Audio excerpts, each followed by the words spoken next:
up? What up? What's up? It's Talk Shit Tuesday. What up, everybody? What up, everybody? Big shout out to the Shark Tank. Big shout out to all my people out there on the back street. What up, fam? Big shout out to my main man, Mr. Michael Schrader. My man, Self-Made Kennels. I see you, fam. Keep on rolling. Kennels in the house. What up, fam? Big shout out to the Mad Doctor. I see you, fam. Melee News Suspect Kennels in the house. I see you, fam. Big shout out to my man K-Walk in the house. What up, fam? The one and only my man, Mr. Double M Desbo in the house. What up, fam? The one and only William McNeil in the house. What up, fam? Yo, my man Ron King. What up, fam? The one and only Mr. Vernon Starr in the house. What up, fam? King Solomon, I see you, fam.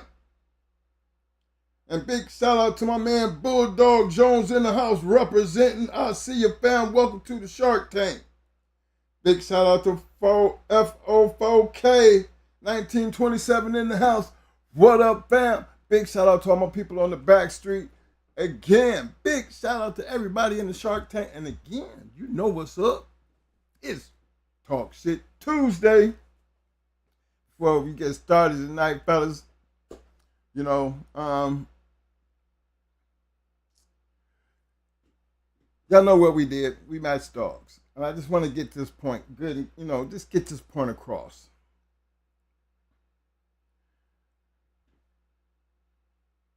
I can only speak for our time and our 20 plus years in dealing with these dogs. I wasn't around, you know, too many people who didn't have good dogs, put it like that.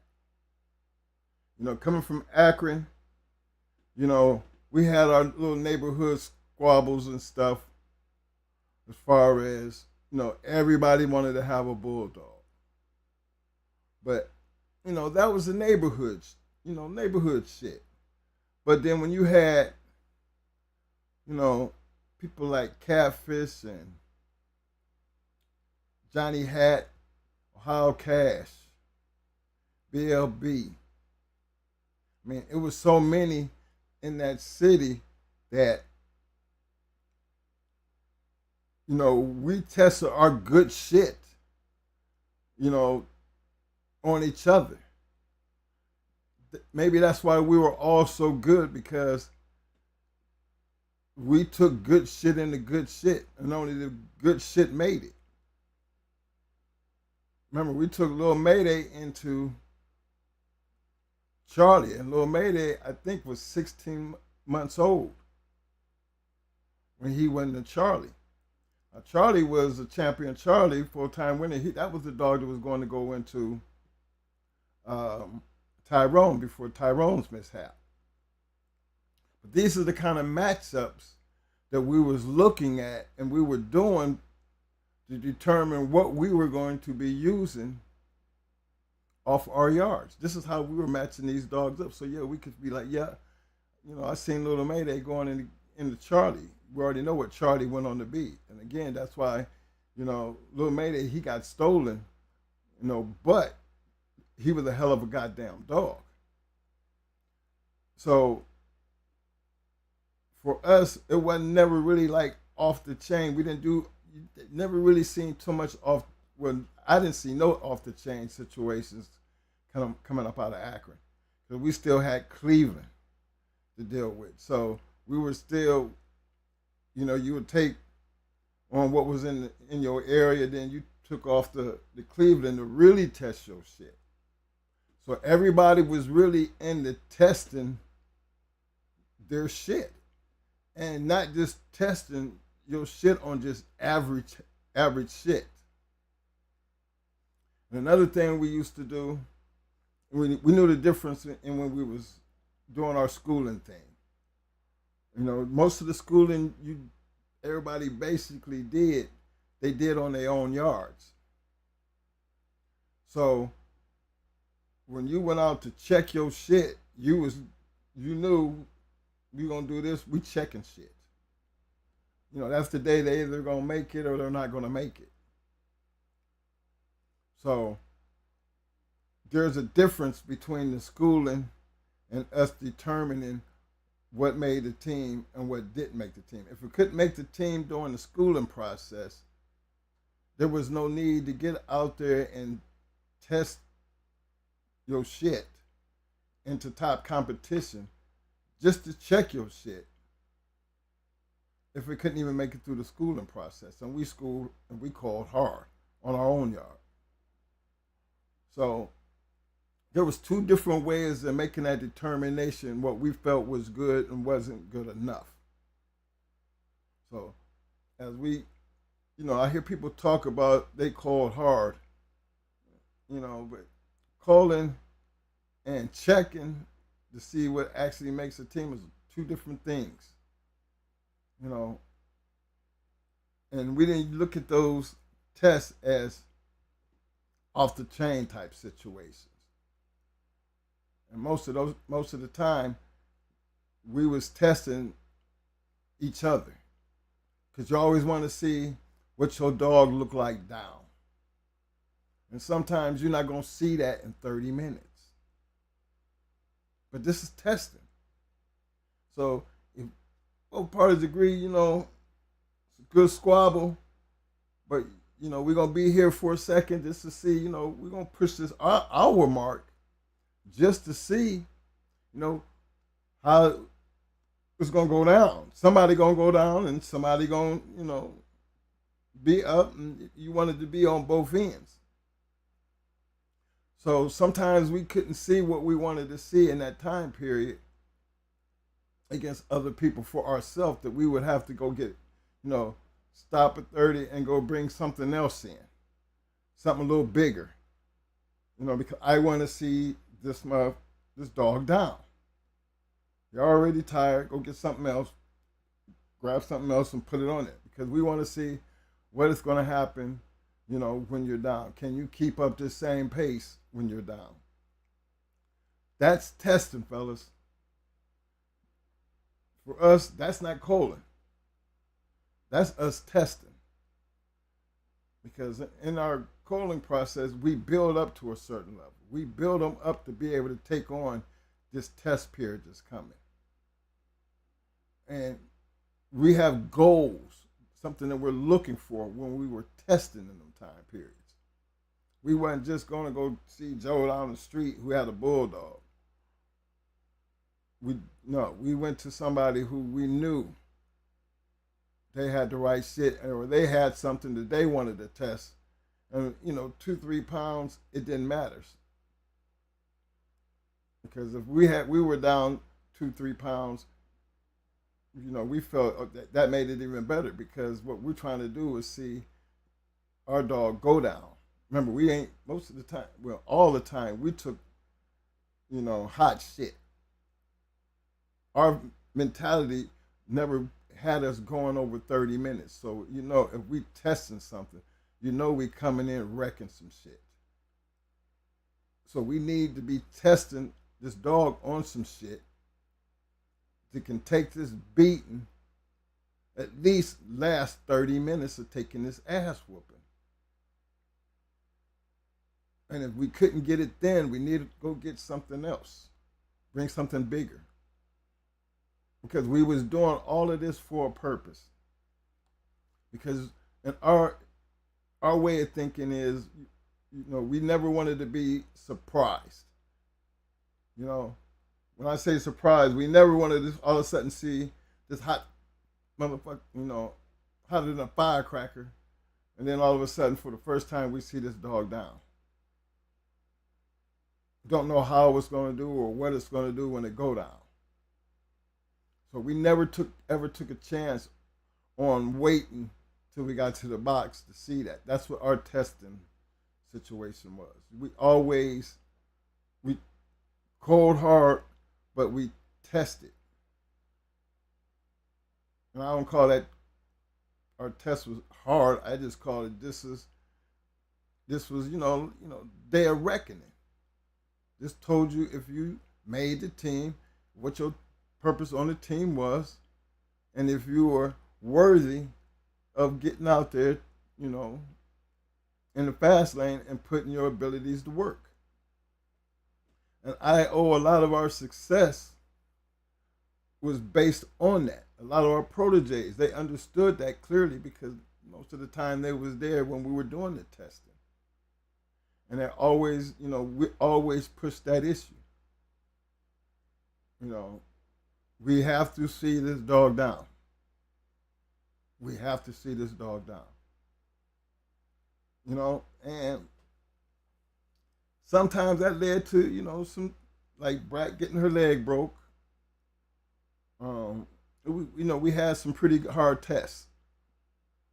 But the good thing about it was when you put them all back together and you just sit on them, let them heal up and all that good shit, you know that when that time period comes, that dog's going to be put in shape. That dog is going to be put out there to go to work. So it was all about a process, fellas. It's just not something you just went and grabbed off the chain and then started throwing in the shape. No, everything that was on them 40 chains out there went through that process.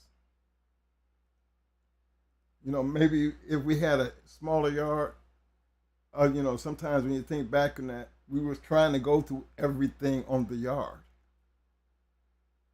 Literally everything. You know, so that's why we had a lot of matches, a lot of one time and two times, you know, because we were constantly running through any and everything that had a chain spot. And there was a lot of them out there that kicked a lot of ass. So I just wanted to make that clear so you guys could understand that calling and testing was two different processes for us. And our testing was for a purpose. And I'm telling you what that purpose was. That was that stage of seeing this dog down on good competition. Not just Joe around the corner, you know, or Bobo up the street, but good competition. And see, a lot of the fellas that we named and, you know, them circles that we ran with, they was in the same position we were. They had some shit over there they wanted to check out. They was at the same point that we were at, and we all, you know, we'd get together or somebody would find somebody and we would do this. And, you know, that was a purpose. Everybody understood that purpose. So we didn't look at those things like competition against each other or let's do an off the chain and see what this was going to be like. No, this was our way of seeing what we wanted to see for free. So that's something that we understood as dog man and that camaraderie where you could go to these people and make these kind of things happen, which made them feel comfortable that when everybody jumped on the bandwagon, they was on the bandwagon. Like everybody jumped on that little Mayday bandwagon, like everybody jumped on that Charlie bandwagon, that Satan bandwagon, that Brat bandwagon, that Pretty Mama, the Mikeys, the Psychos. I mean, everybody got a chance to see us and those dogs because when we came down to testing, remember we Saturdays and Sundays, you know, everybody posseed up. Whether I was here in Florida or we was in Ohio or when we was in North Carolina, those were like our test days where everybody got together, everybody kind of knew and had their shit there and it was on. Just depending on what yard you was going to do it at. So I speak on that because I hear so many, you know, when you talk about when you're on your yard and like when you have a lot of dogs on your yard, I would just think sometimes I just think about the 80 dogs and how many of them really wound up who were really really good dogs, they didn't make the team. And I think about, you know, if they had been on other people's yards, which they were, they turned out to be some good damn dogs. They just didn't make our team. So when you guys look at your yard, how do you look at your yard? You know what I mean? Can't I mean? I'm just speaking from our time period, because when we looked at our yards, you know, I guess we were looking at them a little bit different. So when I hear people, you know, talk about what a good dog is, you know, high energy. I mean, is that something you get a chance to see as you're trying to get them to run up the wall or run the treadmill? I mean, how do you determine that? Because I'm old school. And my way of making them determinations, to me, is so much different than the things that I hear now. And that's only because there's nothing that we couldn't say about a certain animal that we didn't see. If I said he had a hard mouth and he a destroyer, great talent, great chest dog, great backhand dog, gonna be hard to beat.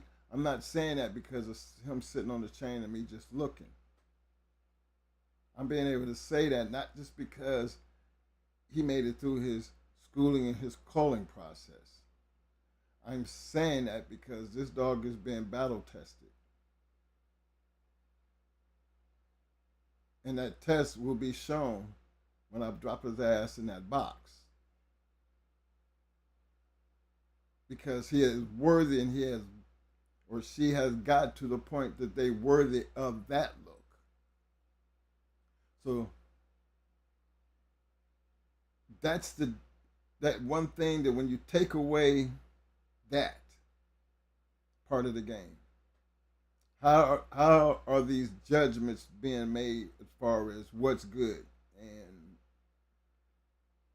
you know, is it because they shake the hide, or they hang on the tree for a long time?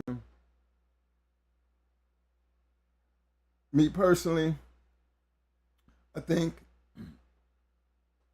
certain conversations that we was having back in our time are the conversations you can't have today.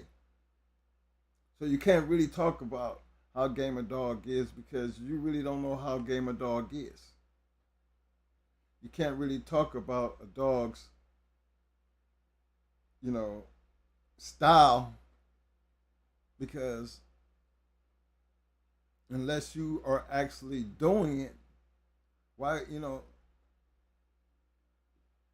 are you just talking? To me, I think that kind of talk brings on problems. Especially, you know how people talk of their dog. I see it now. You know, see so much of it now. You know, and to me, that leads to problems because so many people do it now. Or he game, good chest dog, good head dog, or real athletic, got a hard mouth. Those things are only determined by their performance.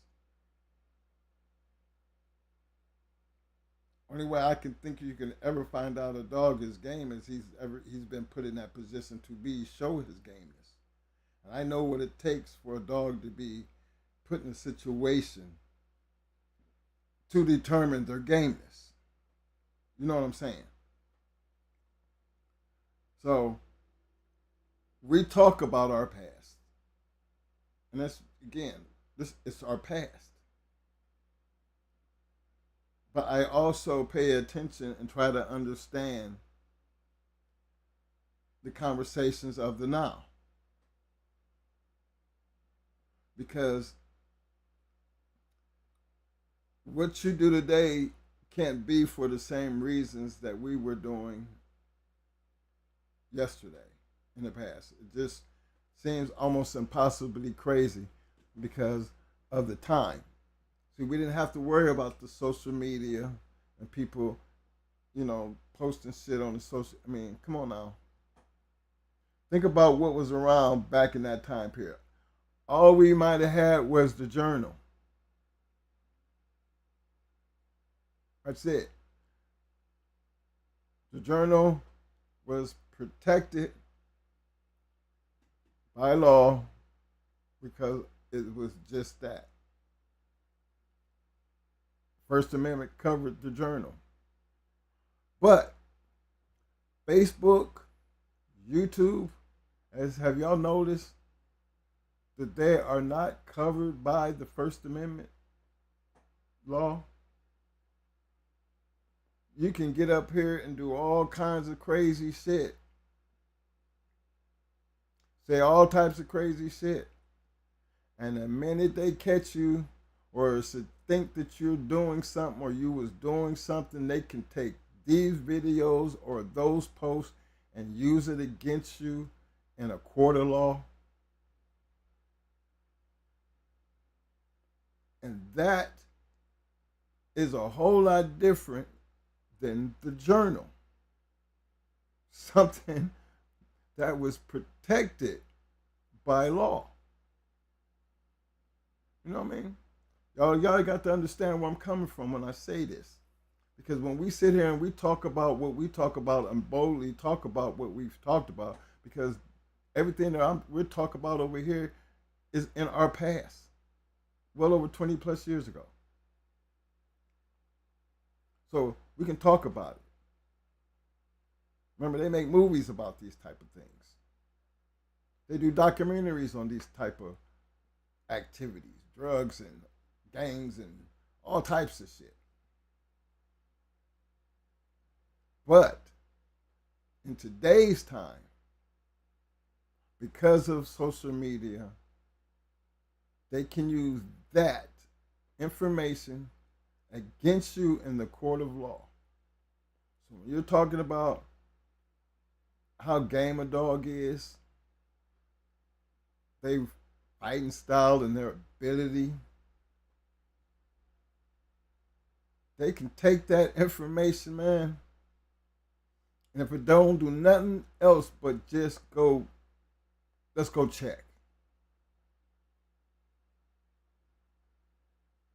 And Lord knows if they find anything. I mean, most of the time when they go check, they're already probably just following everybody's posts, watching these YouTube, seeing who's saying what, and then just, you know, I'm pretty sure they got so much going on, you know, because of the community and how open it seems to be, that at any point in time, you know, they can just drop in or pass the message along and use that type of shit just to have some type of probable cause to come and just look.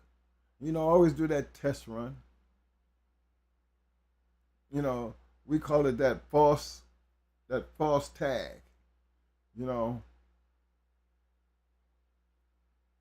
it started we doing, you know, neighbor down the street complaining about the dogs is too loud. Well, it wasn't never the neighbor down the street, because we're not going to tell you the neighbor down the street. Or we just following up on a call. I mean, they're not going to tell you why they're actually there. But they're going to want to see something. And some people don't realize it's all due to some of the things that you do out here in social media, which is almost ridiculous to me that people don't understand the law to that degree, but really be thinking that for everybody who did dogs back in the times of the journal, goes to show me y'all really haven't figured out the law. Because you have to understand the law. Remember I tell y'all to live by the disclaimer? You have to really understand what that means. To understand what it means to live by the disclaimer, you have to understand the law that is interpreted in the disclaimer. All the way down to the things you say and what you say and probable cause and what is protected and what's not protected, gentlemen. That is so important now because of the things I see happening and what's leading up to these things. People not really paying attention. And it's important to pay attention and understand the law, even if you're not doing anything. But because of the conversation that you having, and maybe the person you having that conversation with, or the post, something that you put in the post, that leads to a whole bunch of other bullshit. And people don't really get that because I guess people don't really understand, or they ain't looking. There's so much of it going on. They, it's just, I could say I was just talking. Well, that's true. That's true. You could be just talking. But here's the problem with just talking. Most of the time you talking, you're replying to something that somebody else done said. And that talk goes a little further because at this point in time, you're sticking your chest out. And just because you stuck your chest out, they watching the conversation. And maybe it might be that one little thing you say that might just sound like it was nothing or I was just talking. They show up. And just because that talking, you got a treadmill there or a braking stick. They can take that same treadmill that is legal to have, that same braking stick, which is legal to have, but take that same conversation and use that conversation with that treadmill and that braking stick to get probable cause to accuse you of something that you might not have been doing. Because of a conversation. This is your statement. This is you having this conversation. Yeah, that's me, but I was just lying. But guess what? You still got a treadmill and a braking stick. Something that's legal to have, but illegal to have if you're using it for the purpose of dogfighting. Now you have to prove to them that you're not using that braking stick and that treadmill for the purpose of dogfighting when you have statements and comments in a conversation with somebody on Facebook or a phone call. Y'all see you see where I'm going with this conversation? But yeah, I hear people talking shit about the journal that went on for years and years and years because it was protected by the First Amendment. This other shit here does not fall in that category. This is a publication. This shit here is open forum. Two different things. So don't be blind to the reality of this conversation because we see it so much. Don't get caught up in things, he game, got a hard mouth, all that kind of shit. Because reality gonna step in. How the dog got a hard mouth? Because it bit through a basketball, bit through a volleyball. Well, maybe you need to say he got a hard mouth because he bit through a golf ball. He got a hard mouth because he busting pool balls.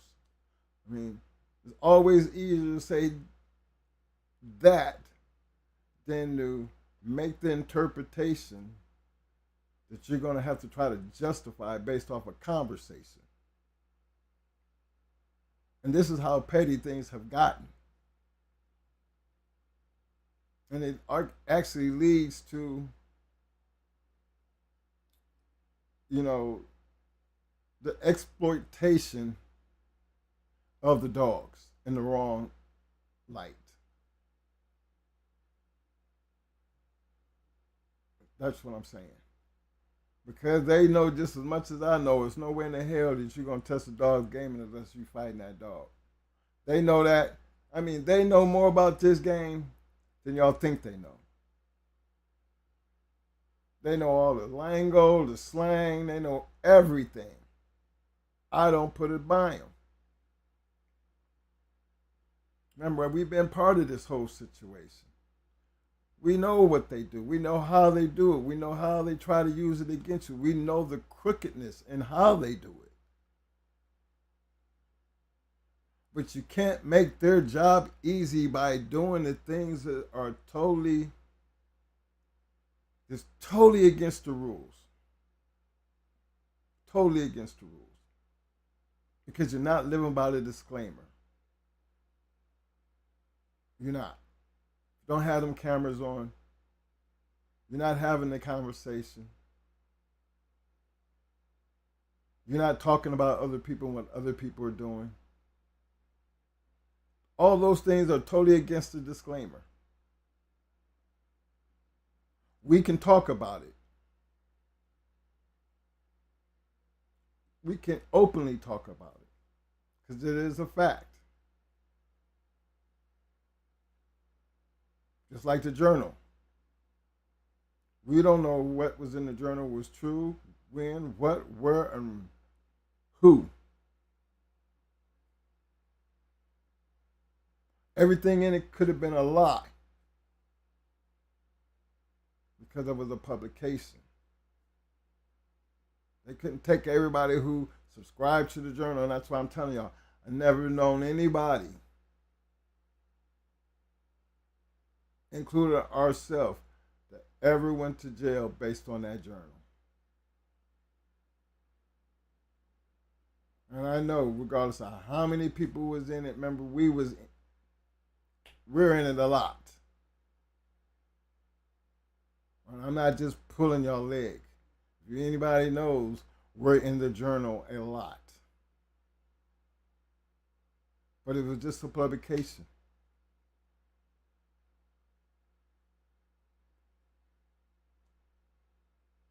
How do I know? Because it wasn't allowed to have been used against us in trial. You want to know why?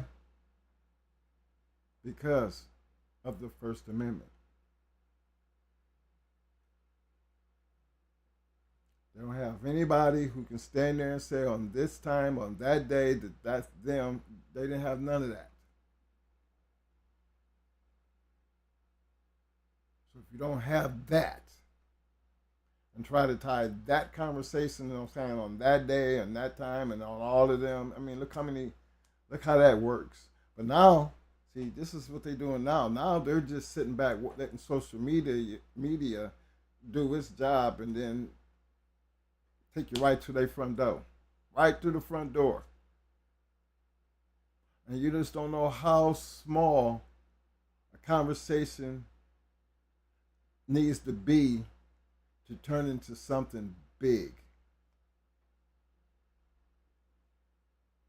Because it's really getting that careless. Yeah, it's all right to, I see, people going back. Oh my gosh, come on now. Y'all don't see me on Facebook, anymore trying to have no kind of conversations.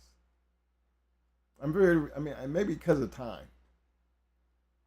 I don't do Instagram, no Telegram. All we do is just this video. But we watch everybody, what everybody does. We watch a lot of the chats. And I just felt like I needed to get this out here. That the small things you think that you're doing and you're not really getting away with it. Because them small conversations, them little things that you just don't think leads to anything like game, hard mouth, or what you saw, or bringing up other people's name based on something you heard, is leading to a bunch of people livelihood being jeopardized. Now, I can't speak on, what happens once you get yourself in trouble. Because I also know what it looked like to see my brother and a couple of other people's names all over the news. But one thing to even for ourselves, when that happened to us, let me explain something to you. All communication stopped. completely. Don't have to worry about the fellas calling twin. How y'all doing? Y'all all right? All right. You don't. There's no need to answer them calls. When I say everything completely shut off, everything. Because at that point, didn't need to have nobody else brought into the situation that we had to deal with at hand. Because actually, they didn't have any witnesses against us. Not one, except for the dog catcher. They tried to bring the ADBA in, but they didn't do nothing. But they couldn't do nothing but help us, which they did. And a veterinarian, our veterinarian and they veterinarian. There was nothing else that they had that could prove or to say that we were involved in dog fighting. Yeah, we was entitled to all the medicine that we had. Hell, we had a yard full of dogs. Yeah, we've been doing these dogs long enough that we, like the veterinarian said, they have been having these dogs long enough that, they didn't need to bring all their dogs in. A lot of the medicine that I taught them, this is our vet telling them. But he's on the stand for the prosecution. But never had one witness to sit there and ever say anything. And as much as they wanted to bring the journal in, the journal could not come in. So those are the differences. I thought it out there because there is a difference between what we were doing back then and what they are trying to do now using social media. I mean, if anybody familiar with the Young Thug trial, if y'all just sit back and go check out the Young Thug trial, or the cop who was out there thinking he was getting away with his little social media page and out there trying to mess with the little girls. All that was all in social media. All that wound up at his trial too. Look how much social media is in the Young Thug trial. And that's a RICO trial. RICO case. Look how much social media they are using in that case to try to get their point across.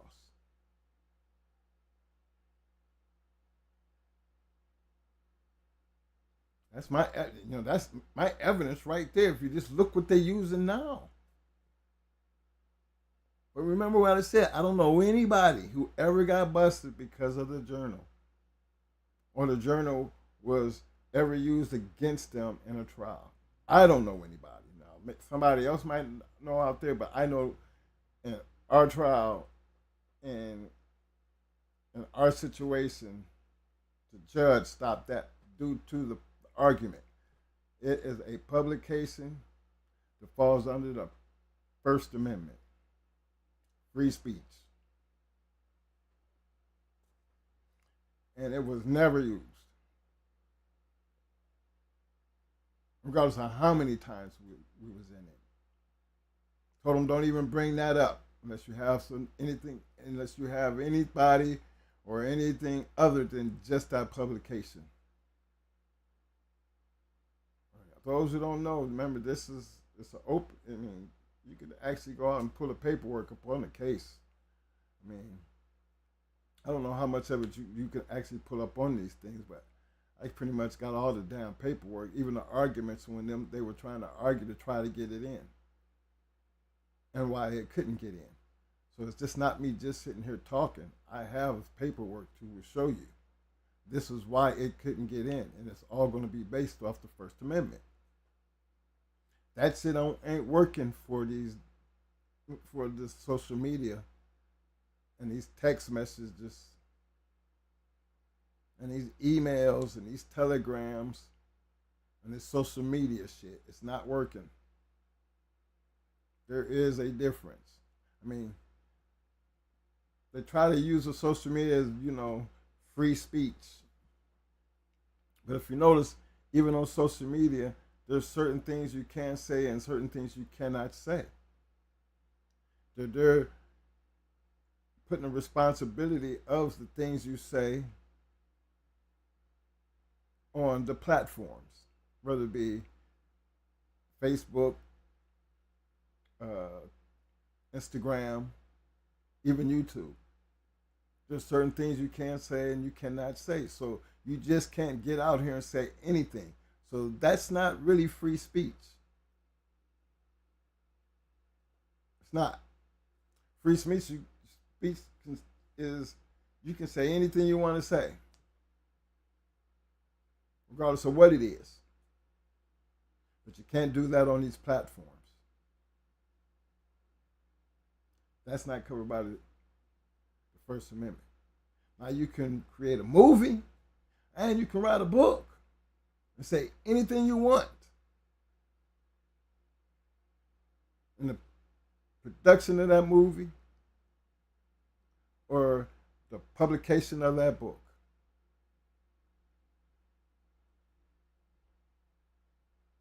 And it will be protected by the First Amendment. I'm trying to make the difference clear so y'all guys understand that when you're talking about game dogs, ability, performance, biting hard. How do you know the dog bites hard? Because it's busting pool balls. How you know about his ability? Because he's pulling 100 pounds, pulling 100 pounds of weight, 100 yards, in under a minute. How much does the dog weigh? 36. Those are conversations that's self-explanatory that don't lead to nothing. Because it's explaining why he has a hard mouth. It's explaining his ability. Anytime that shit's left out, leaves them up to interpretation. And their interpretation is always going to be for the worst. Like the hammer sitting on the doghouse was meant to beat the dogs with. The screwdriver was sitting on the porch was meant to stab the dogs to make them fight. You know what I'm saying? You never leave your room open for interpretation when you're dealing with the government, because they can interpret it and make it fit their narrative if you are not prepared to deal with the situation that you put yourself in based on something that you done. So, fellas, take a good look at this, what I'm saying. Remember, I'm always, we used to always tell y'all about them cameras. Y'all don't understand how much them cameras help. I mean, everything. And make sure it got sound. Just in case when they do show up, or because of something that you said, or their interpretation of what you said, and they just happen to show up, you want that conversation. Just like they use these things against you on, based off of what you say on social media. Well, that leads to probable cause. But probable cause only starts an investigation. Indictments becomes through straight up allegations. And if you got a camera running while you having that talk, or the day that they actually came to your house and was peeping over your fence, or walked in your yard without knocking or introducing themselves, or saying they had a reason to be on your yard without this warrant, or even the reason why they even there. See, you want to have all that because you're going to have something to fight them off of their allegations. This is important. And maybe we don't talk about this enough, but understanding how things are going and how these things are starting to happen, and some of the things that the tricks that they're using, and nobody has no videos, nobody has nothing when they hit the yard, nobody don't have none of that. There's none of that. So now it's your word against theirs. And that is not a position that you want to be in. And I'm just trying to just tell y'all now. Pay close attention to what you say and how you say it, even if you're not doing anything, because we wasn't doing nothing either. When they raided our yard, nothing. So thank God for the cameras, because you know what they were saying, scarred up dogs. Well, but that animal cruelty and all the crazy ass shit. Remember, it was the craziest. Remember, 30-some charges. Just think about that now. Thank God for the cameras. Even when it came down to them taking pictures and how they was taking pictures, trying to interpret certain pictures, that you have a camera that has your whole entire yard, but that you would still try to produce a picture that you can't find, this scarred up dog that you can't find nowhere on the video. Well, where was this dog at on the yard? Because we don't know who that dog is. You don't see that dog in none of these videos. This is the yard. So where that dog come from? Scarred up. This is the kind of shit they pull now. I'm telling you. That ain't right, man. That ain't right. And I'm just putting it out there, man. A lot of this shit leads to problems that they're going to make a case where there's not a case, even if it's based off of something that you said. Got a hard mouth because it's busting pool balls. Let that be the issue. Got a hard mouth because he busted my baby basketball or something. You know, put some clarity to y'all conversations, because you got to be out your mind to think that they ain't not sitting back watching these conversations and this. Y'all doing the work for them. All they doing while y'all dropping, you know, breadcrumbs along the way, they just run, you know, just following them down the line and just follow them to where it may. And I actually sit back and watch some of this shit happens, and just watch it. And it actually been playing out just like you could almost see it coming. Because I guess everybody think it's cool, but it's not. So just let it go. It is nothing that I can see myself arguing about on Facebook when it comes to a bulldog.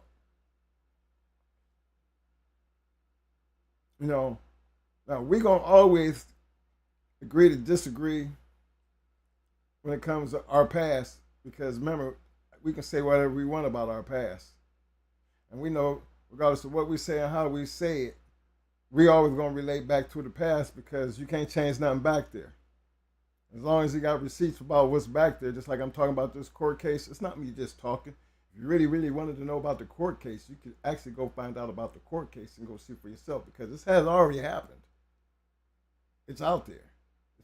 You know, can't change it, but the fact of it is, it's there. That's why we deal with things that you can research and find for yourself. Fact.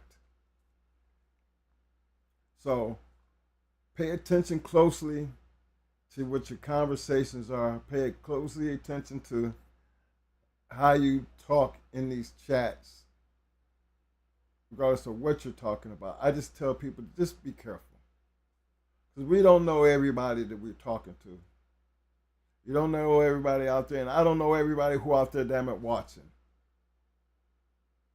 But I talk to this camera just like my brother talks to this camera, just like it could be the whole alphabet sitting up there watching. And we try to remind you, live by the disclaimer.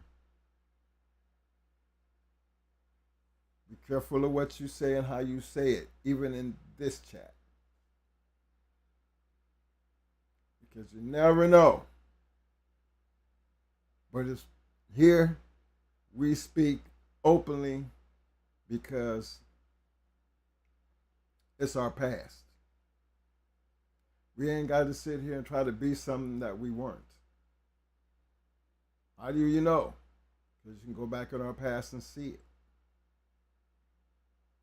Anything you go back there and see, it's going to be well over 20 years old. We ain't got to make it up. It's already there. Can't change it. It is what it is. It's facts. So we just talk about it. Hell, could damn near make a movie about it. Documentary about the shit. Hell, you just look at all the documentaries you see on Facebook.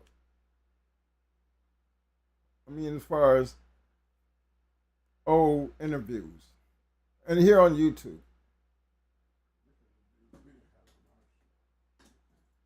Look at all the old G's that we had on our show. That was all their past. All of us been through something. Yeah, we can talk about it now. Statute of limitation, you know, well beyond us.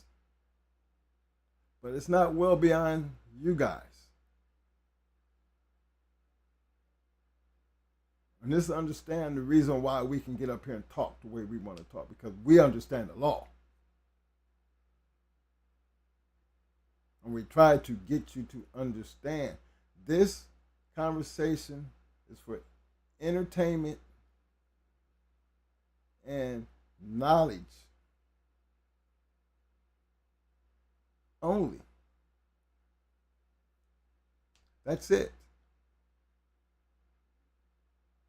We're not telling y'all to go do this, and we're not telling you to go do that. Actually, we're telling you what you need to do to prevent these things from happening to you, regardless of what you're doing. Because you don't have to be doing anything to catch a case.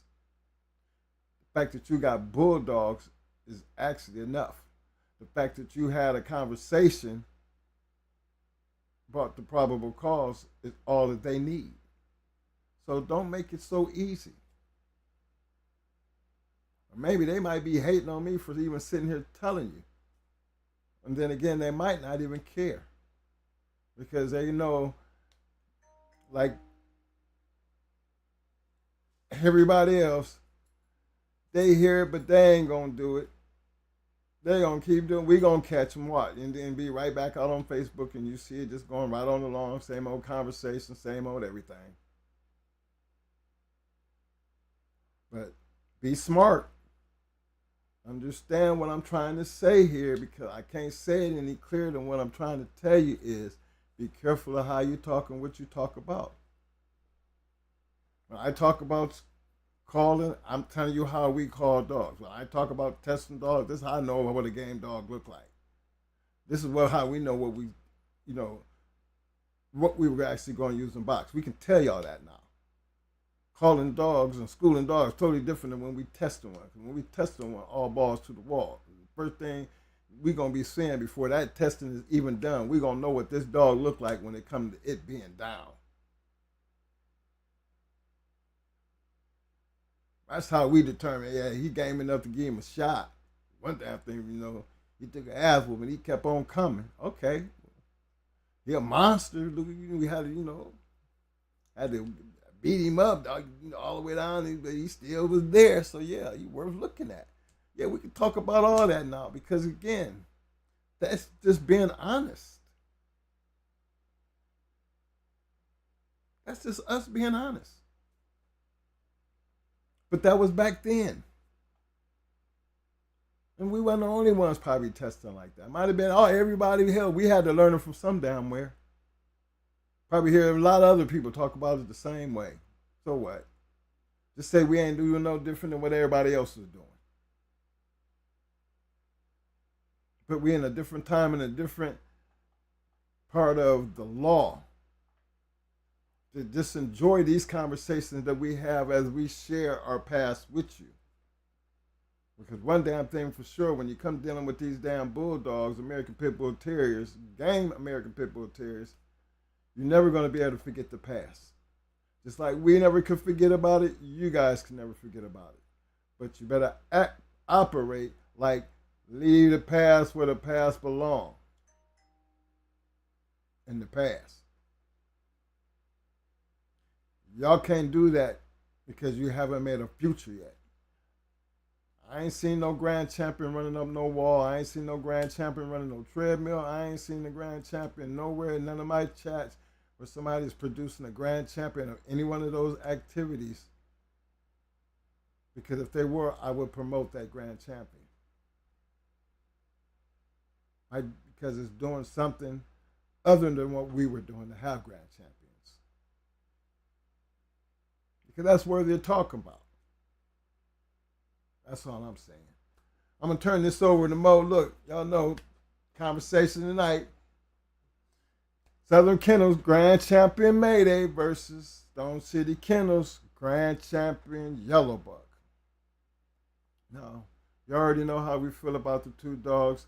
Both of them were great dogs, great match history, great producers as it all came down. Two kennels that really didn't get along. The animosity was all-time high. But understanding how we were able to do what we did because we were friends with both parties. And actually, remember, we kind of actually met Jesse, Stone City Kennels, after we knew Victor. No, before we knew Victor. Yeah, actually before we knew Victor. You know, and even then. Right, and you knew, right, because we already had done Red Ace. Yeah, so, yeah, but Amber, right. So, yeah, I was right. We knew Victor before we knew Jesse. I just don't think Jesse knew. Because I don't think he would have ever gave us the dog. Them two dogs. You know, because if he had it when we were over in Puerto Rico, and he had actually known that we knew Victor. Red Ace had been bred to MAYDAY. Yeah, she had already been bred. Well, that's what I'm saying. Yeah, you tell a story because you was correcting me, see? I was right. But yeah, I'm going to turn this over to Mo because what we're trying to do right here is get down to show you where two people, kennels that really didn't get along, how they actually came together and created some of the best dogs that we can still talk about today. But what I like about this conversation, it's not the competition between the two dogs that we are really trying to push home. It was why it worked. And because their hatred for each other, not understanding and seeing why it would have worked until after they seen what it looked like together after we had did it. They got a chance, both of them got a chance to see. But we're going to share that with you so you can look and see why did it really work. I'm going to let Mo get into that because he can get down in there because it wasn't the dogs for us. Remember, he had him and his arcade KP, they were like little mad scientists. And then we had both bloodlines on the yard. You know, you just wasn't going to tell them that they don't understand. You know, but nobody going to tell them what they wasn't going to do. Because as mad scientists, it was just going to be no question. And at that point, it wasn't about the friendship. It was just about, ain't nobody going to be telling us what we're going to do when it's on our yard. You know, who y'all think y'all is going to tell us what we going to do was on the yard? You know, that's what that had got down to. But if they had they did eventually stop and pay attention. And it did happen because I think Jesse did send Blondie to Victor. Imagine that. Tony did that, right? Stone City actually sent Blondie to Victor, and Victor was in Ecuador at the time, if I'm right? Well, yeah. Well, Evolution got her. So I think they were still here in the States, wasn't they? Yeah. Yeah, Evolution was still in the States. And Victor sent Mayday back here to Evolution. But yeah, there's a story behind that. I'm going to let Mo get into it because, again, he knows it so much better than I do. But I think it's a good story to have because, again, it wasn't just about the dogs that they were missing. It was about the bloodlines that created the dogs. And see why we were so intrigued to saying, hey, this might do this. So on you, Mo. Hey, appreciate everybody for showing up. I'm going to run down through this line right here. I see my man in there. Biking family, LG in the house. No, Biking Rural family, I see you. My man, you rock, Sir Rock. I see you, fam. So on you, Mo.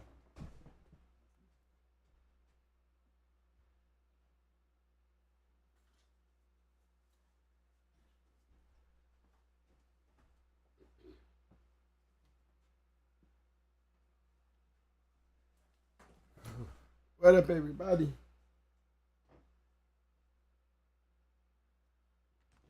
Thank y'all for the kind words of support, y'all, while I wasn't here. You know?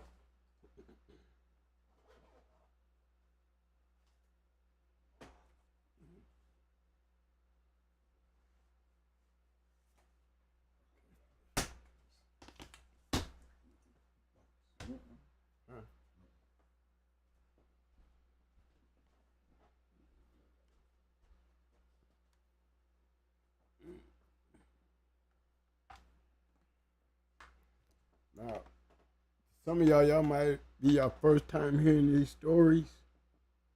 Some of us, because I'm not going to go all the way back down through the historical, how it all came about.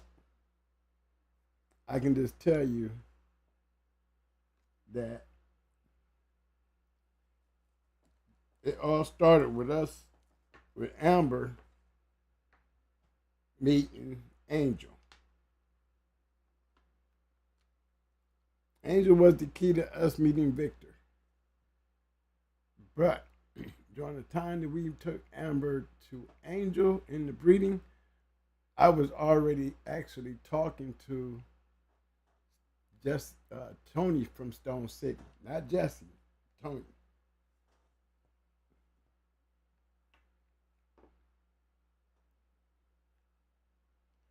I didn't even know who Mayday was, but I knew Stone City because they caught my eye with Nico. They had in Yellowbuck. See, Yellowbuck was off of Grand Champion Buck. And I'm gonna tell y'all, Grand Champion Buck became a favorite of mine. I mean, he became something I was really intrigued when I saw they dogs. You know, I even knew about Tom. You know, the thing that I liked it took me over Tom and them was the fact that they was crossing Grand Champion Buck and the yellow stuff. That's what perked me. Because remember, Amber was a yellow John dog. And she had yellow in her. That was the whole purpose of breeding to Angel's Apache with her. But man,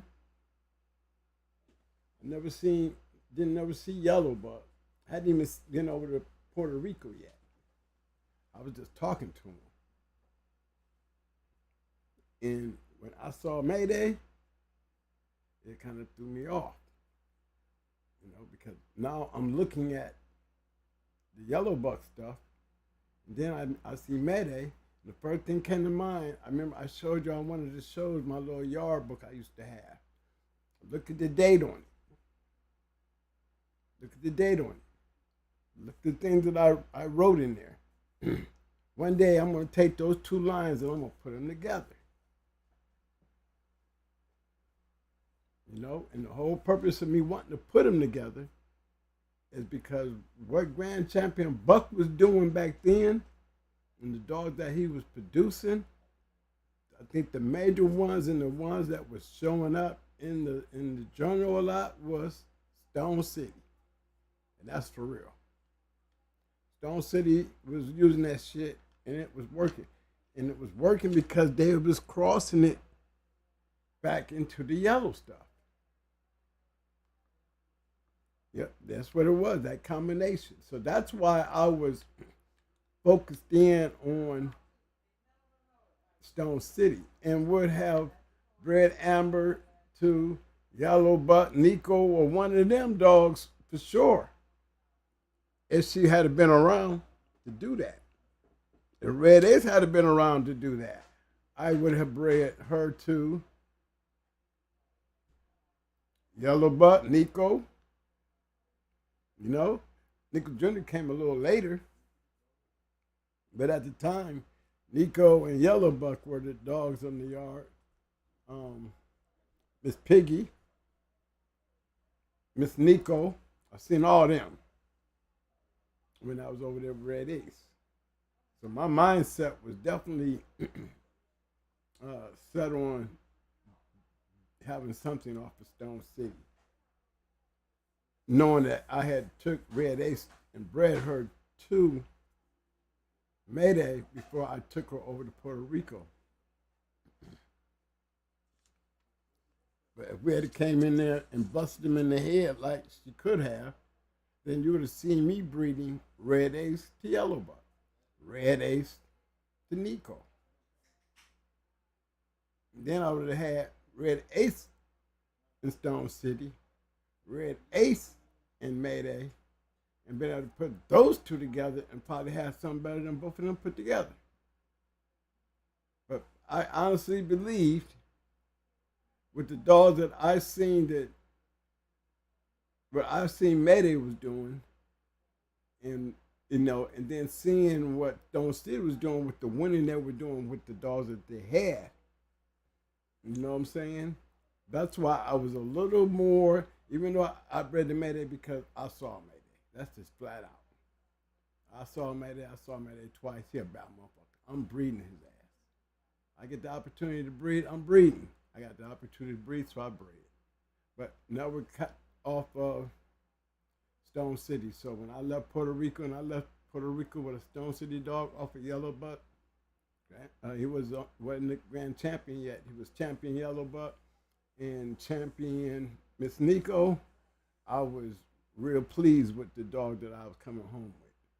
Sad that I lost Red Ace and had to leave her there, but that felt a whole lot better coming home with him. Because from that day and that day forth, my mind was set that I was gonna take one of those dogs that I had off of Mayday and was gonna breed to that dog. And ended up using Little Mayday's daughter, Sassy Girl. The only litter he only had 2 puppies. No, that was the only thing Little Mayday had was 2 puppies. And with that one puppy, I bred to Little Buck coming from Stone City, and that was the first Mayday Stone City cross. I always had a proof. Always gonna have the same story. And what I believed, you know what I'm saying, was gonna work. It worked even better when I had the opportunity to show them 6 little young dogs clowning with the intensity and the ability they had. There was something to that. And even today, when I look at these pedigrees, I'm noticing more and more people, I see that macho buck stuff in there. I see a lot of dogs down in their back there, they got that macho buck. Or they got that yellow man. Or they got that barracuda. A lot of people is injecting that shit into they crosses. But the crosses that is working best with is always those crosses that you're gonna have red boy or buck.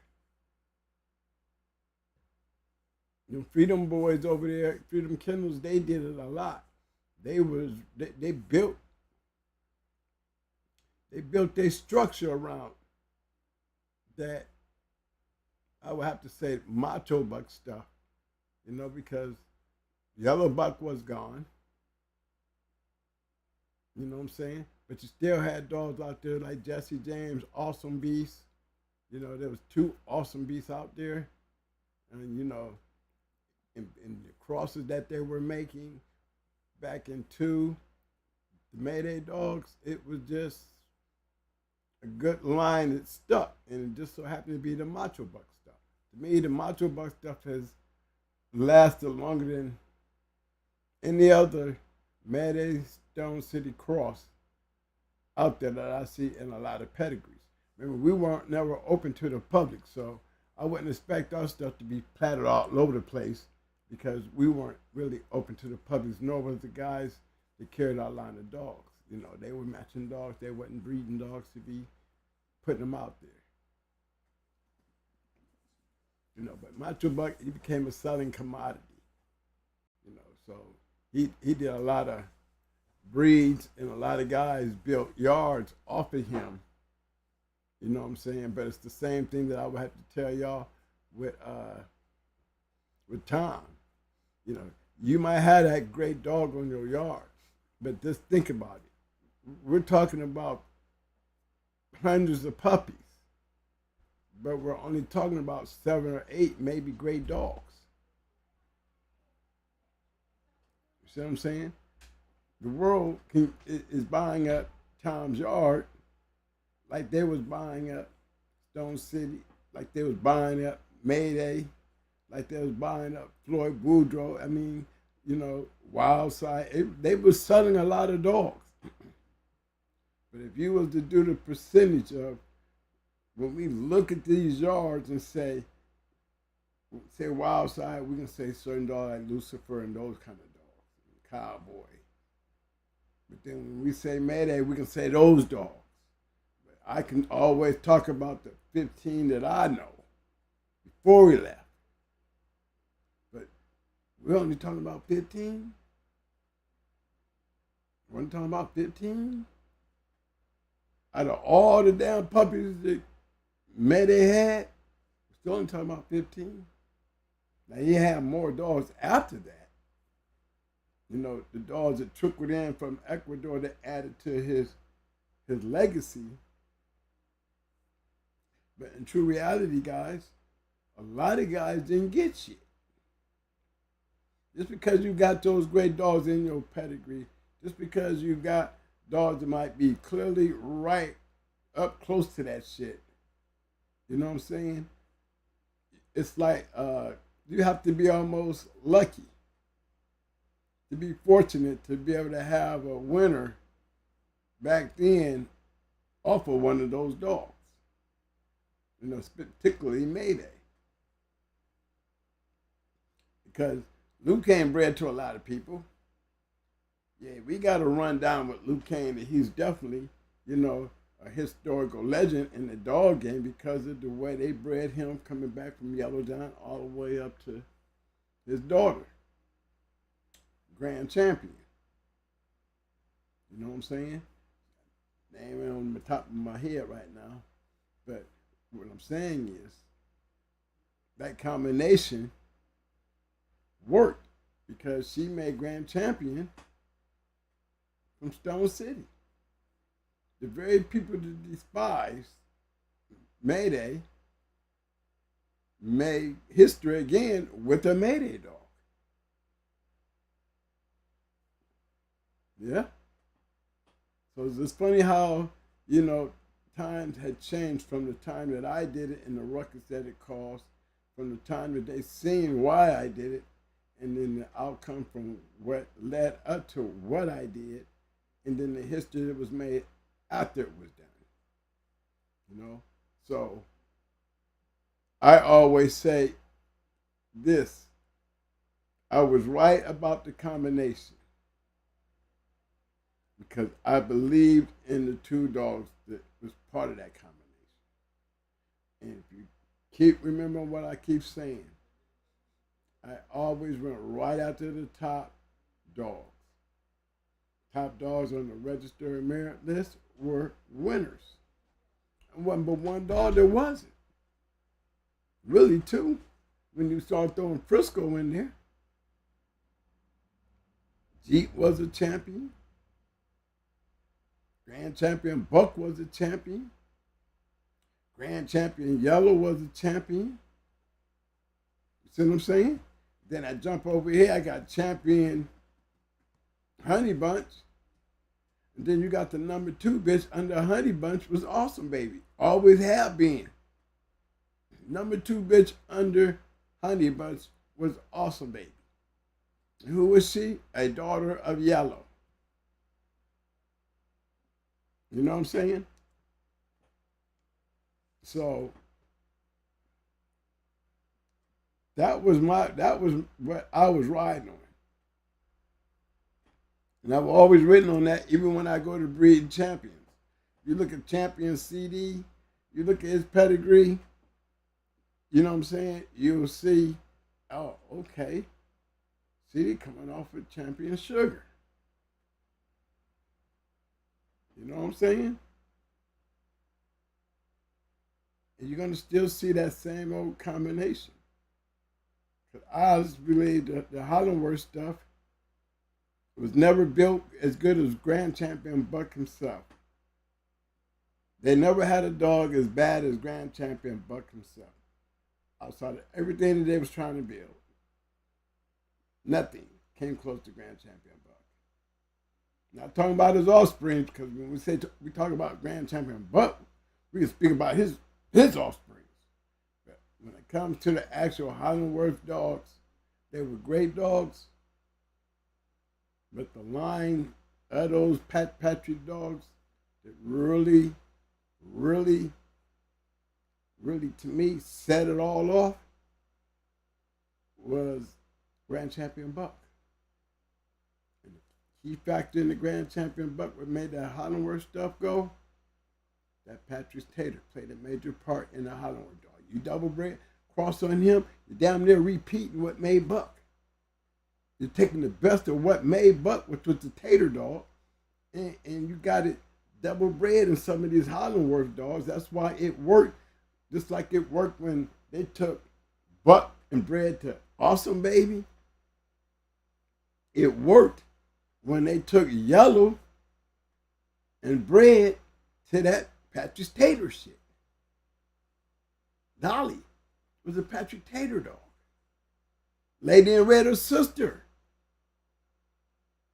Look at them. Two bitches, both all M's.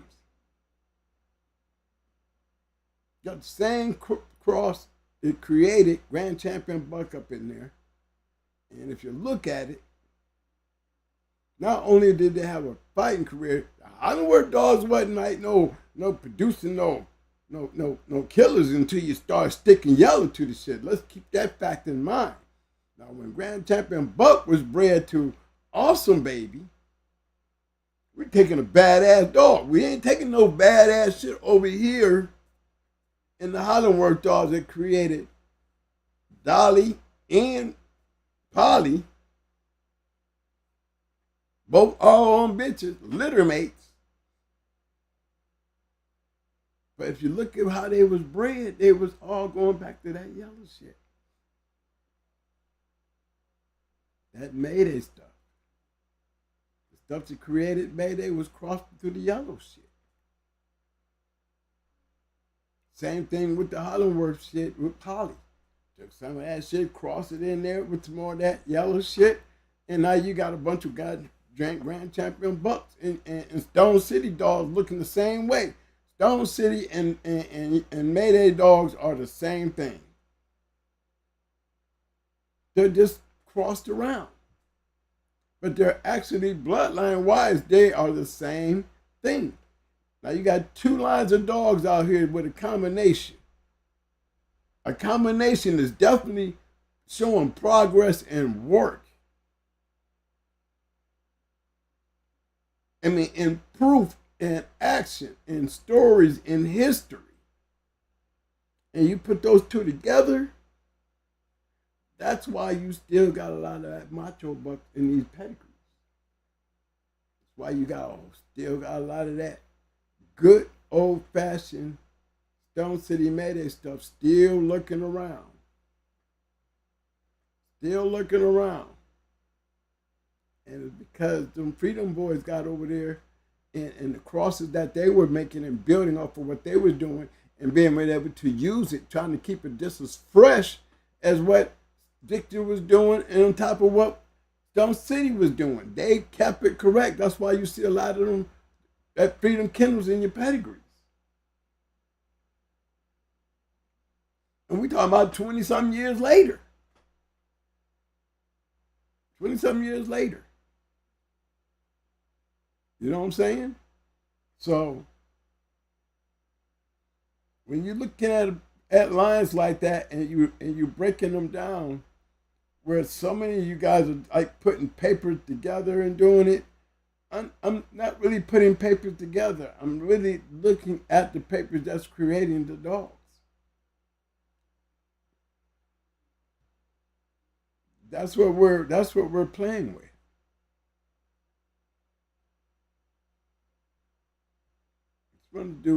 Just gonna go in and grab one.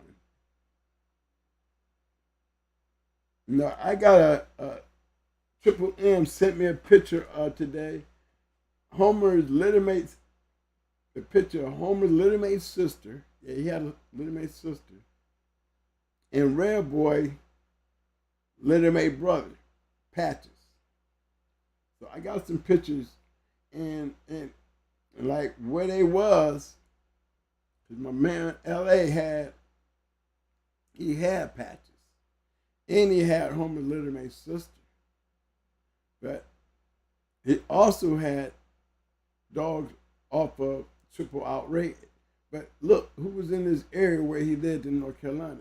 He was down the street from Mr. Till. I think Mr. Till and old George, they wasn't too far from each other. That's George's Triple Outrated.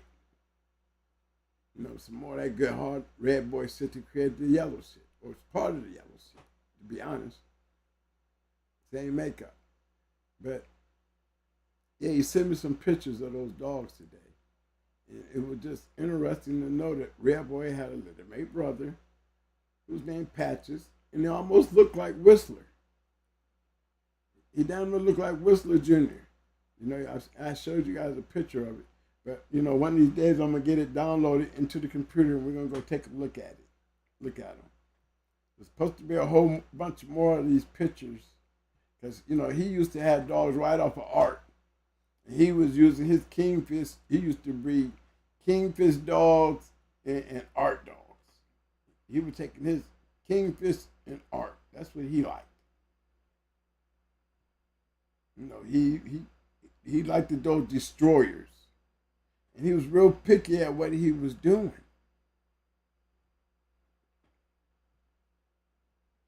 That'd be a nice one. I would love to get in. I think he would just be good as an addition to just his stories and the things that he know. He knew Randy McCullum. You know, he knew the whole story on Stompanato. I mean, when I say he knew the whole story, he was part of the story.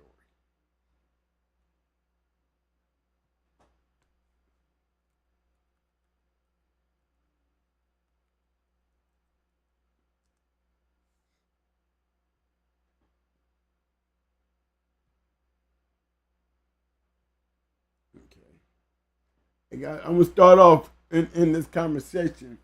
I'm going to start off. Remember, this is a dog that I also saw when I first met Mayday. She was on the yard. Two of her puppies was on the yard. Choice, her, and Mayday is the dogs that I saw.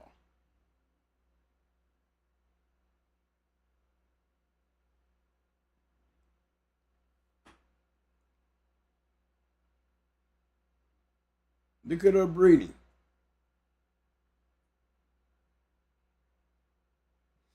I said little key factors I was pointing out. What I keep on saying?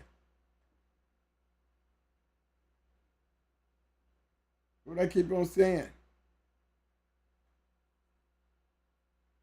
That was the key. Even back then, you know, I'm a Pope student. I'm a James Pope student. One thing that he taught me about papers is pay attention. Now, if I'm liking Buck, you know, my papers that I got with Lil Buck, it don't say Patrick Taylor. But I was already informed by Jesse and Tony that that ain't his true pedigree on what you're going to see on that ADBA papers. This is his true pedigree. And they gave me the Patrick Tater. So down what they got on your ADBA papers. All their dogs was registered ADBA. But in all, Grand Champion Buck was off of Little Tater back then, even back then. Okay, and they bred 2 buck. You know, they bred 2 buck.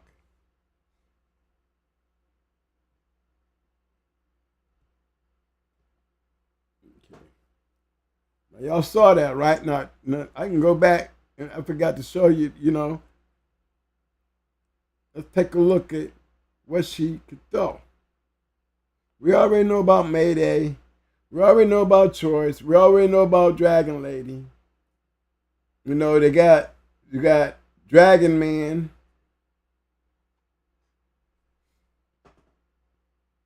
Mayday, Choice, Dragon Lady, Madonna, Dragon Man. Remember Crash.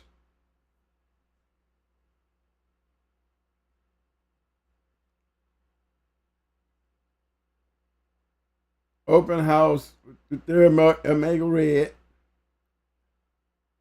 Remember, even with Lil Jon, register married. I'm going to show you something.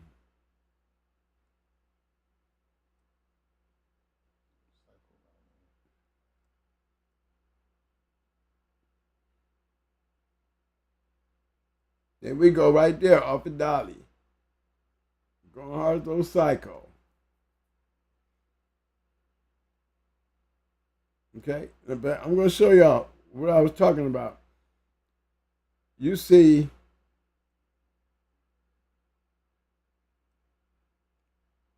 Dolly being bred to what? Yeah, there's Eli in there, but majority of anything that worked, we even can take it back there and try to breed to the vice grip stuff. But what, in the long run, what was working with Dolly?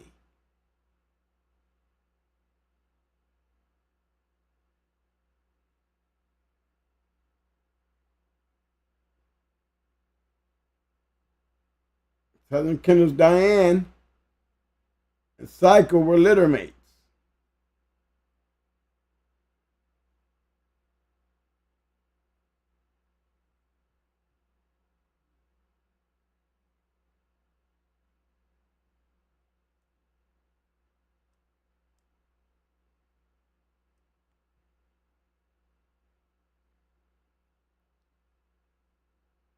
But if you notice, what I've been going down is let's go see what was working with Dolly.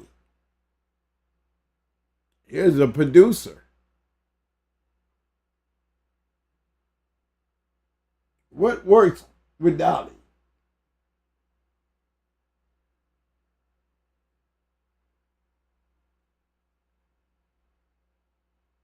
We don't see yellow in there, do we? But we see Yellow John Jocko Cross.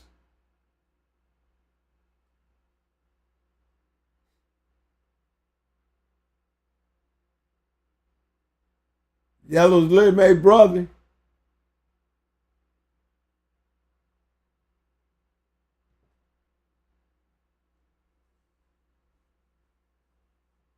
Don't even have Yellow John in there. But look at that red boy Jocko Cross. Y'all can say what you want. Say what you want. Jocko Dogs was okay. But this dog produced Grand Champion Zinc. Zinc lost the buck though.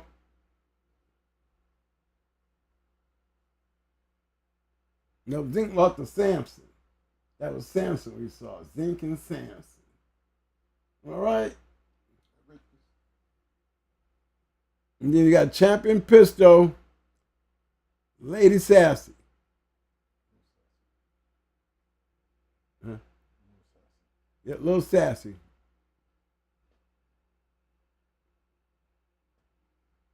But this is what they bred to Dolly.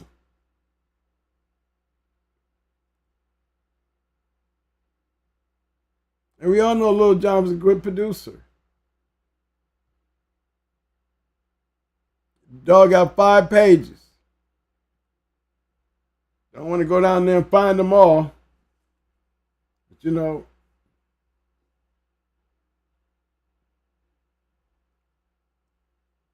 but everybody know he's a known good producer. That's just being bred to Dolly.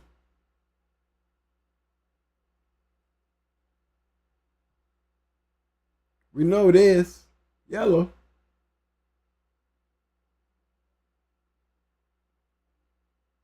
Dragon Man.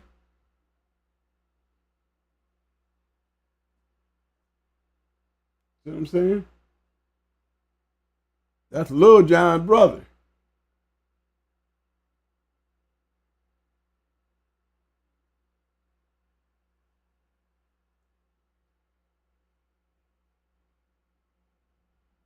I'm telling you, man, when you be messing with these type of dogs and stuff, and you be seeing these crosses, you know, I look in there, I look right at the dogs. I know she was in Ohio, Mayday's sister.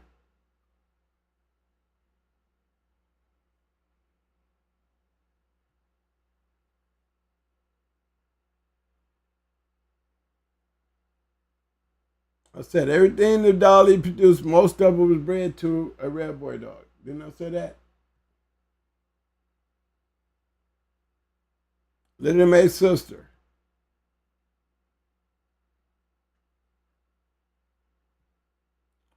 Look what she produced.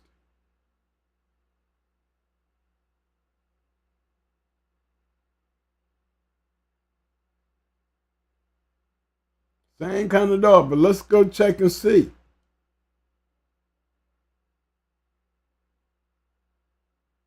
Polly, off of Mayday. May. You know what I'm saying? Mayday to Polly.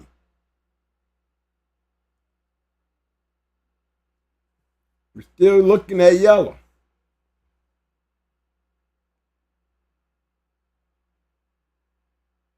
That's just like taking this dog right here and me curating a grand champion buck dog. Because I'm heavy Patrick's Tater. I'm heavy Patrick's Tater in this breeding right here. Heavy.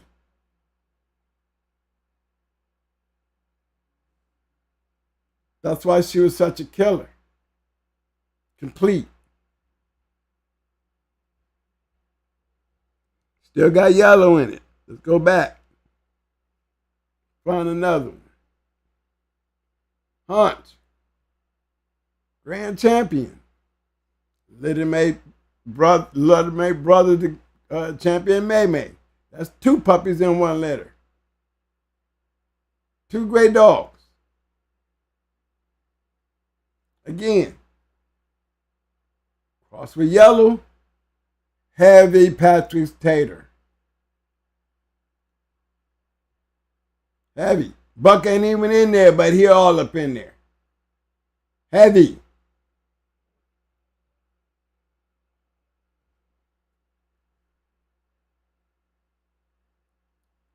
Little Lupe. Producer.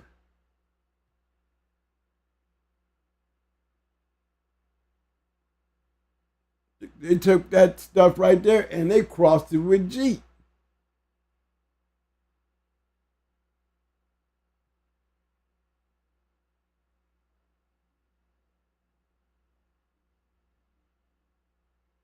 They go twist it and they go twist his brother Bam Bam. He was doing the same thing Barracuda and them was doing.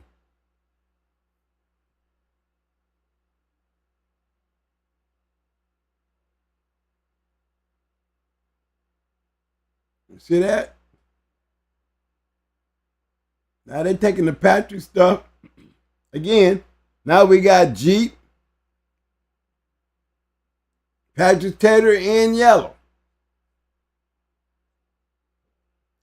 A combination that y'all, you always hear me speaking on. You hear me speaking on it.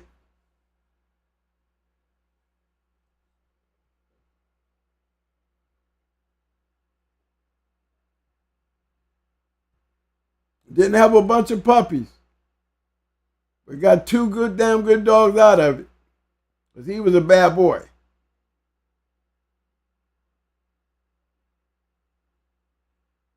Again, Yellow. It ain't heavy yellow, is it? This is a heavy Patrick Tater dog. Crossed with Jeep.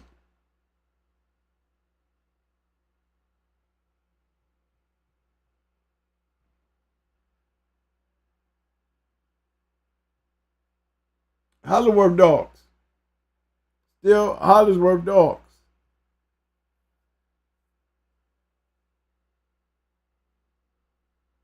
Napalm, another good producing dog. Hold on.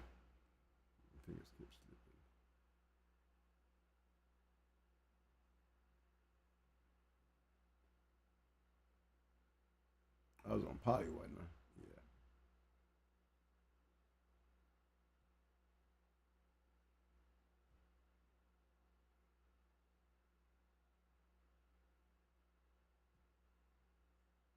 You catch a lot of her and a lot of dogs today.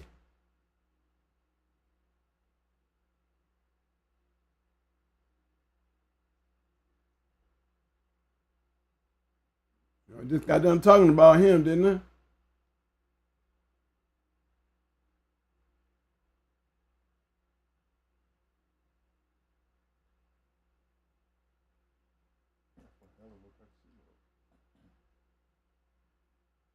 Grand champion.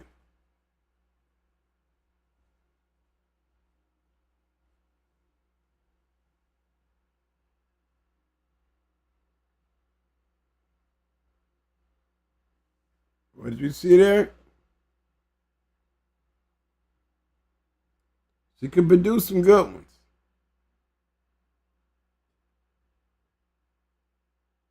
But we're still dealing with Patrick Tater dogs. Patrick Tater. Still got her up here. Patrick Tater with the MAYDAY.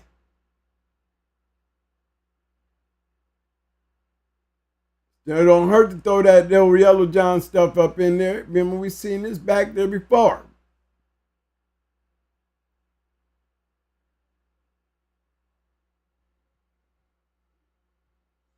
Key factor to that stuff to me was still the Patrick Tater. Yellow John.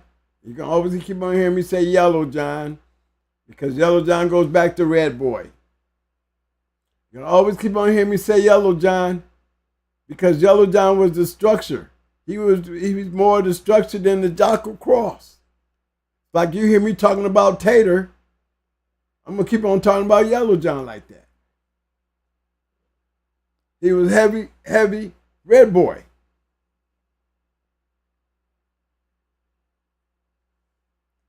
A winner and a producer.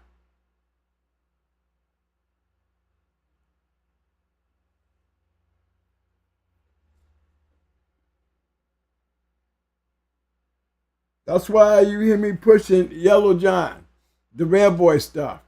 That's why you see me picking out certain dogs to ping on. There's a reason why this went to this. To this. We could go play around in Jocko and let's really go see where Jocko take us. Everybody's always screaming that, you know, Jocko was this great ongoing producer that covered lines.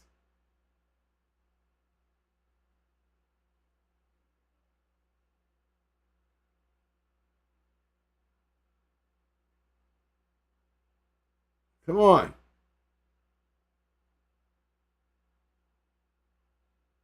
Go 2 pages. Any type of hope. Yeah, we know how up cap. But this is nowhere in comparison than the damn Red Boy. This is nothing that you want to be hollering. You want to put above Red Boy. So for those who always want to throw that argument in there, not trying to get the purpose, I'm just looking at the cross and the breeding, how it works. I'm pointing out the major factors in these dogs. That's all I'm doing. I'm pointing them out. I just wanted to clear that Jocko shit up, you know, because, yeah, without Jocko, there wouldn't be a yellow. But when it comes to that production line, it didn't come from Jocko. We didn't need Jocko help. Jocko didn't have no help. He had help way back here. This shit right here has a genetic track of reproduction. Like Red Boy could do, Red Boy could do this, not just on Yellow John. We can't even talk about this dog here. We got 2 pages of him. We got 2 pages of him, and we're going to find a few of these dogs in other people's pedigree. Hog, Red Man, the old haircutter's crunch, Yellow John.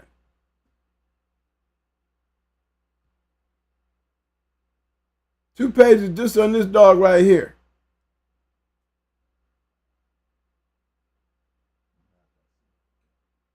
Bailey's Bingo, we gonna see these dogs. Mr. Bulldog.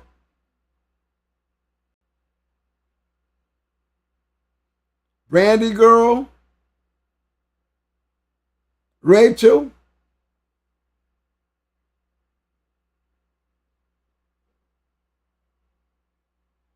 Roxy.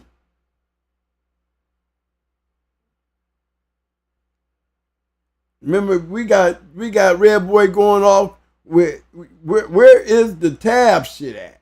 You know what I'm saying? Remember, this dog went off on the tab end. Now we taking this same dog here, we crossing it with tab. Making up tab. Cross with the Jeep stuff. He's the production. He's the one that put that juice in the Yellow John.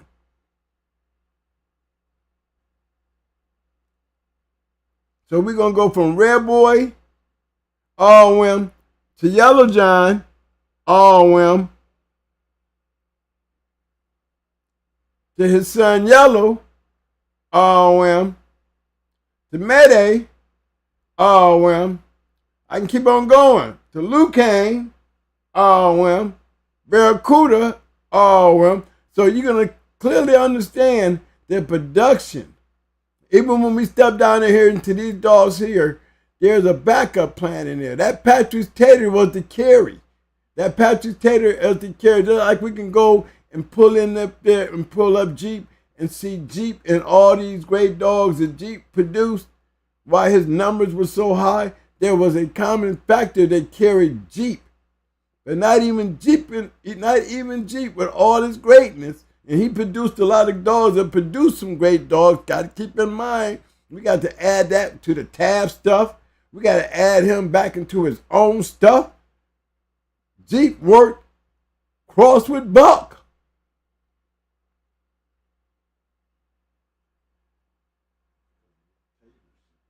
But that Patrick Tater was the focus and the key. Red Boy was the focus and the key. These are strong production dogs.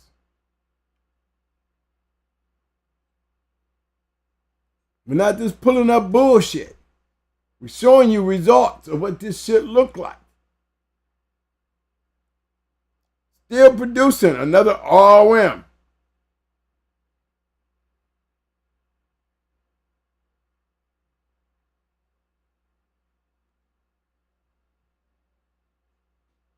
Napalm, a good producing bitch too. I don't know if I got the right one, but she got a grand champion under her belt. But I know she had more puppies than these dogs. I can tell y'all that now. But these are the key pieces, even back in my time. Now, I'm going to go, and I'm going to go pull him up. You hear me keep talking about him. You hear me keep talking about him. And I can reach back there in his pedigree and show y'all why it keeps going on and on and on and on. Bolio, Bob, Red Baby. He didn't pick up a well.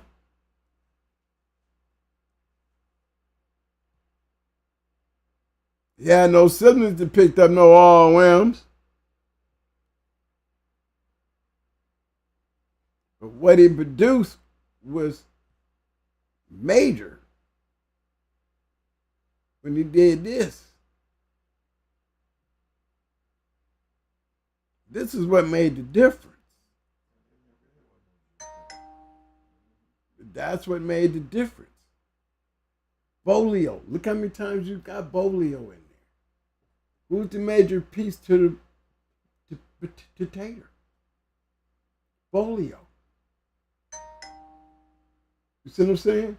It's that genetic strain that being able to reproduce it. You know what I mean? To be able to carry that part into your line of dogs and the way they doing it. You know what I'm saying? Yeah, that's right. You still don't you forget the boy down here. You know what I'm telling you. Don't y'all ever forget that part. I keep on telling y'all about that Zebo.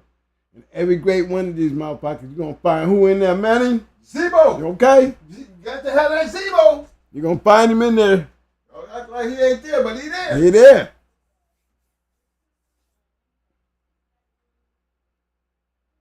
But that's the key. It's that ROM. That ability to reproduce and produce a certain type of dog. A dog that can win. A dog that would be hard to beat. Look at all them dogs that he created.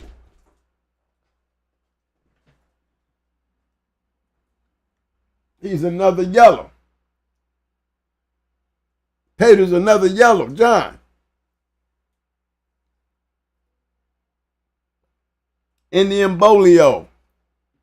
They all had key factors in why their shit worked.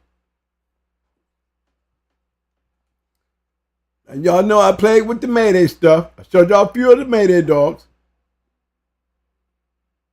I'm going to go around here and hang out in here.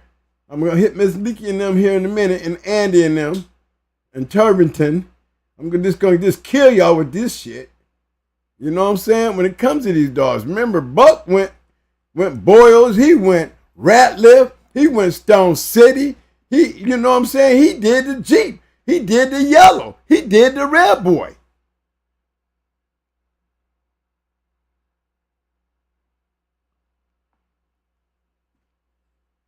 See, when you're producing and you want to have dogs, I want to have dogs. And I stuck to the floor plan. I literally swear to God, I stuck to the floor plan. I seen it. Keep going after the dogs that's got that genetic ability to do so. It's supposed to wear off on them and then come to me and wear off on me.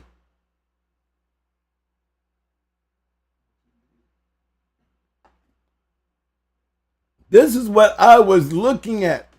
I'm a student of James Pope. Awesome baby. We went from the yellow shit, yes. We seen this shit back there, didn't we? We seen it.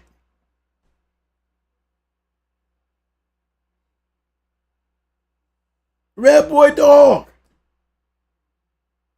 We cannot give Jocko shit. I ain't giving it to him.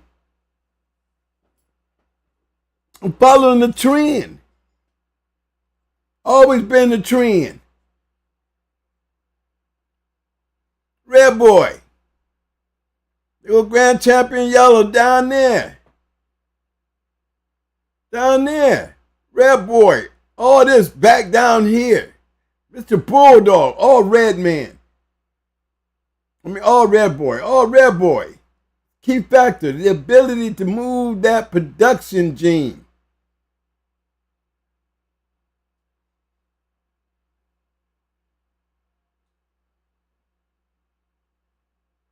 Bred 3 times to end up on that list all those years.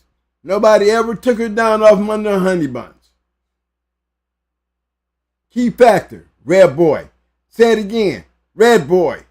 Key factor, who? Red boy. Key factor to Patrick Grand Champion Buck, Patrick Tater. Who's the key factor to Patrick Tater? Indian Bolio. If you're paying attention to what we were grabbing for, we're grabbing for the blood of that piece right there. Not only can you win, you can do this right here. If I see this, I'm trying to continue this my damn self. Got me one.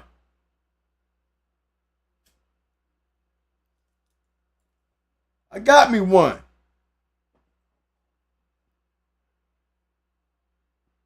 A POR bitch and an ROM bitch playing in the same track. Never giving up the understanding of what this bitch could do.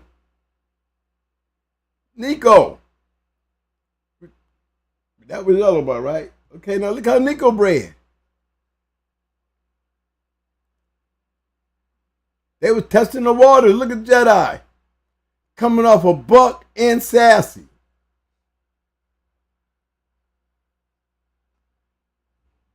They was onto something right here. I can show you what made her a registered mare. This dog right here made registered mare being bred to that buck shit. This is how Dolly got up to number 2. She had this right here. But the key factor was when they took that red boy and put that Patrick Tater to it. And they caught that shit with that Indian Bolio. And all you seeing is the best of it. The best of it. The best of it. Winners. Shit, fuck it. We gonna breed Jedi till we might as well go ahead and breed her the buck. Fuck it. Let's see what we get. We'll show you what made her all win. That's this Nico.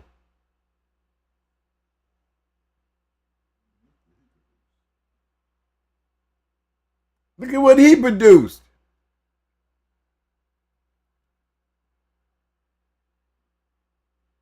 We always talking about MAYDAY.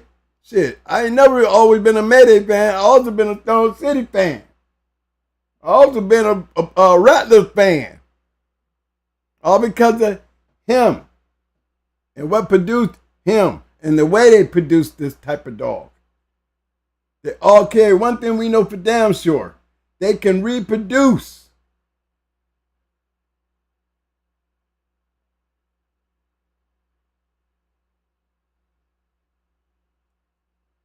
And go look at his offspring.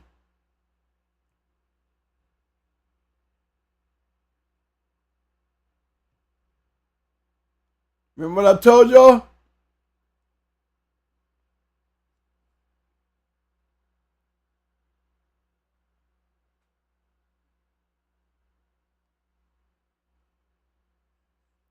OM.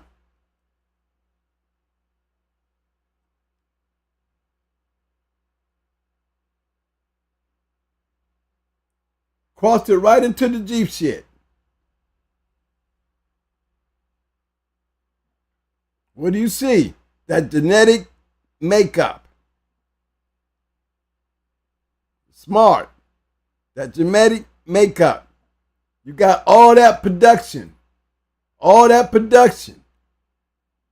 All that production. You're going to have different looking dogs on your yard, boys. Y'all going to be feeding different shit.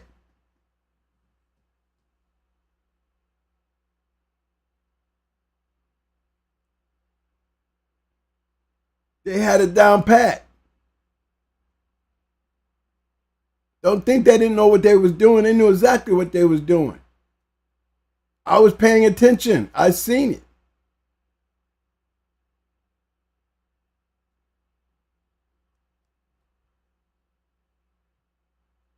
Offspring. Producing bitch. Producing bitch.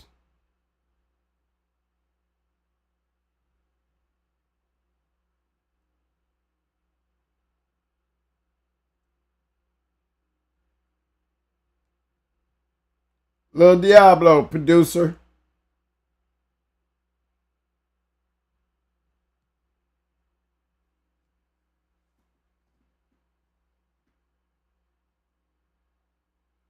That key piece right there. That's who changed history right there. Same concept.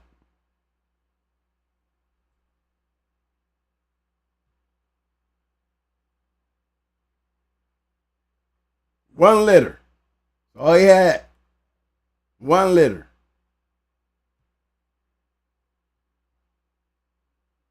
Check out the concept.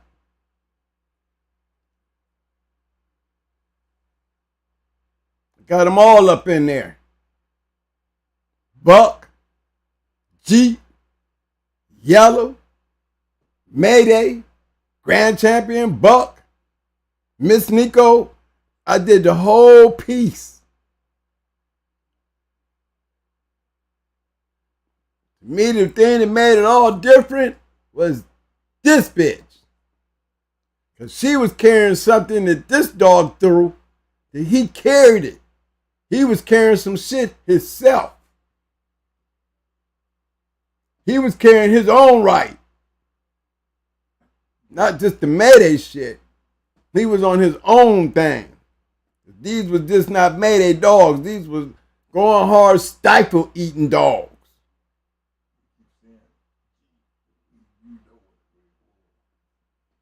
You know, we're gonna get that. We're gonna give Charlie his rep. But I think that shit was Angus. This shit was being genetically passed down through this bitch here. This shit kept on going. This shit kept on throwing stifle dogs, kept on throwing killers. That's what made all these dogs rough. This piece right here. What set these dogs off from everybody else's shit. These were back end killers.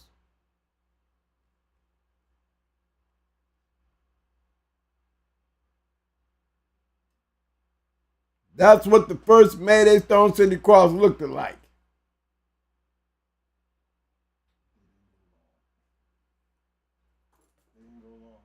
And they did not go long. They sure as hell didn't.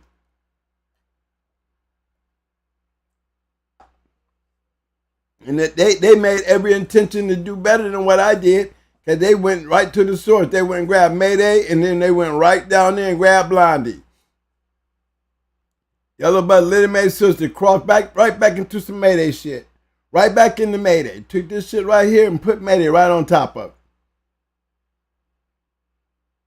And that move right there is still found out in y'all dogs today. Today.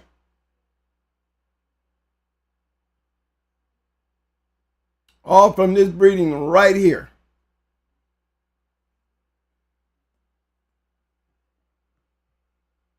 But the concept was reproduction. Reproduction, we got to get that ROM back up here. That was the key. It wouldn't be the same thing as it was back here if we couldn't get it up here. Find the right dogs. Go in here and look at Baby's shit. Baby was bred to all motherfucking yellow dogs.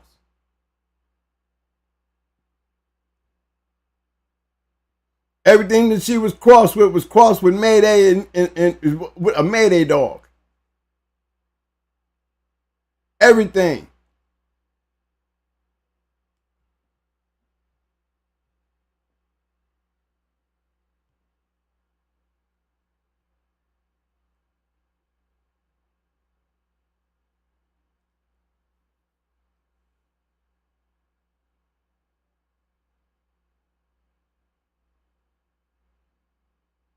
Everything. The same old concept.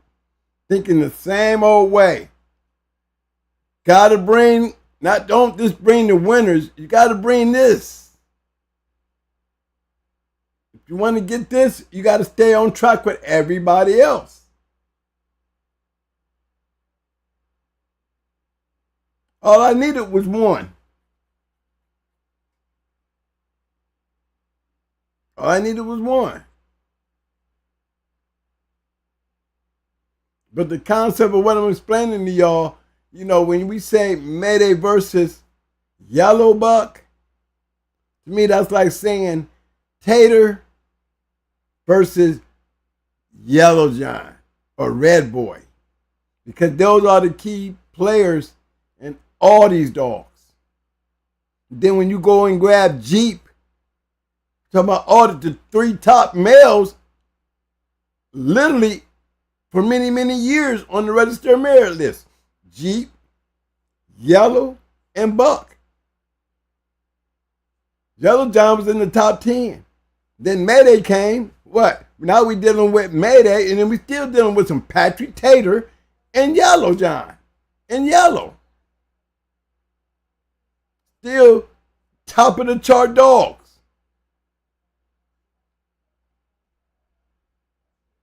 Still top of the chart dogs. And when you cross them, it works.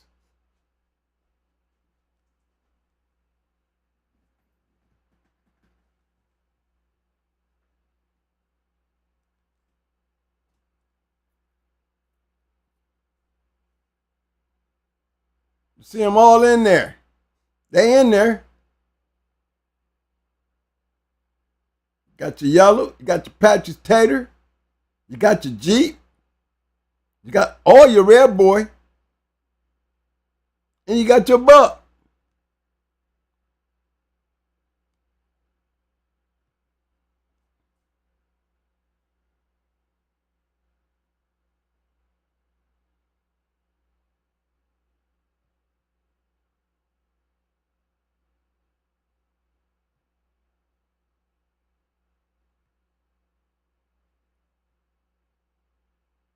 Again,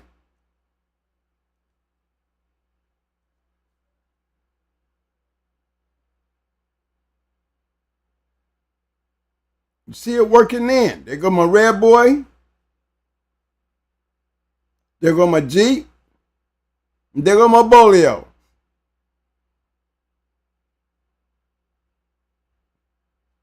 Still got my little Tater there. Don't forget that part. Little Tater. Major factor, Bolio.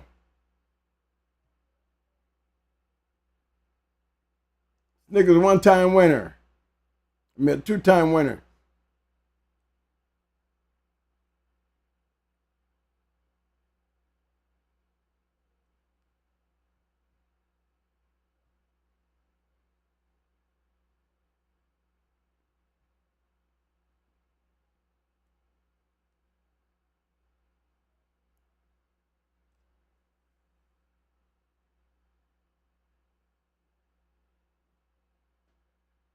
See the crosses?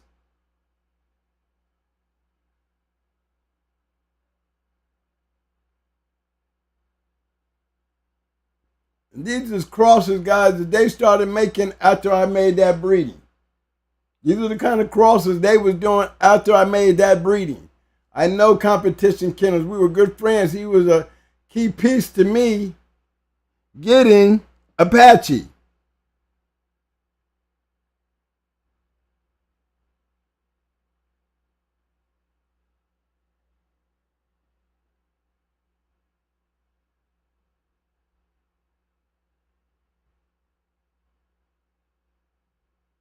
They hook a red bitch.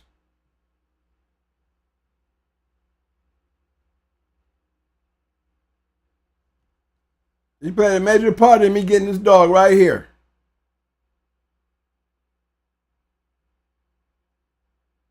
Took me almost a year and a half to get my hands on her. But I got her.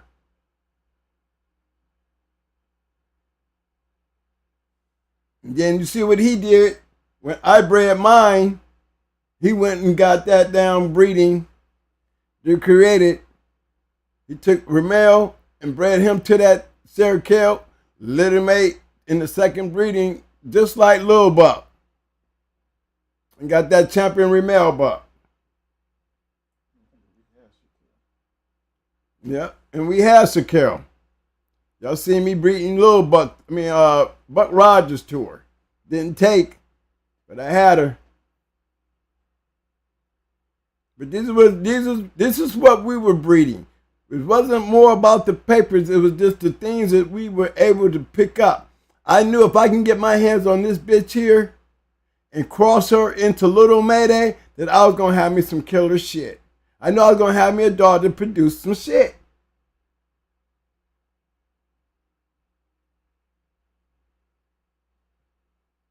So they have two dogs. Two dogs. Menace and Sassy Girl. Both of them got champions in their bloodline. Both of them got dogs that then produce something off of them. Took that and bred it to Stone City shit, and that's where Baby and them come from. She was a good producer her damn self.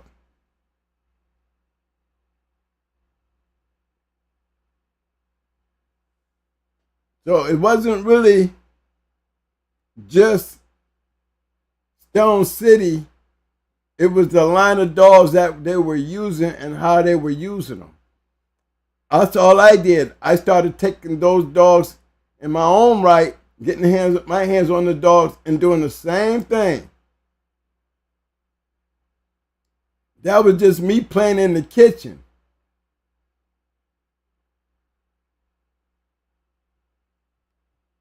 My move was when I took and bred to Little Buck.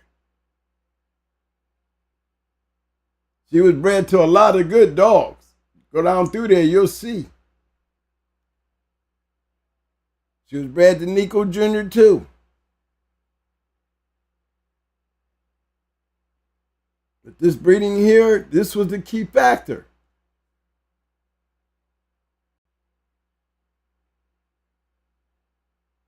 Always been the key factor to me.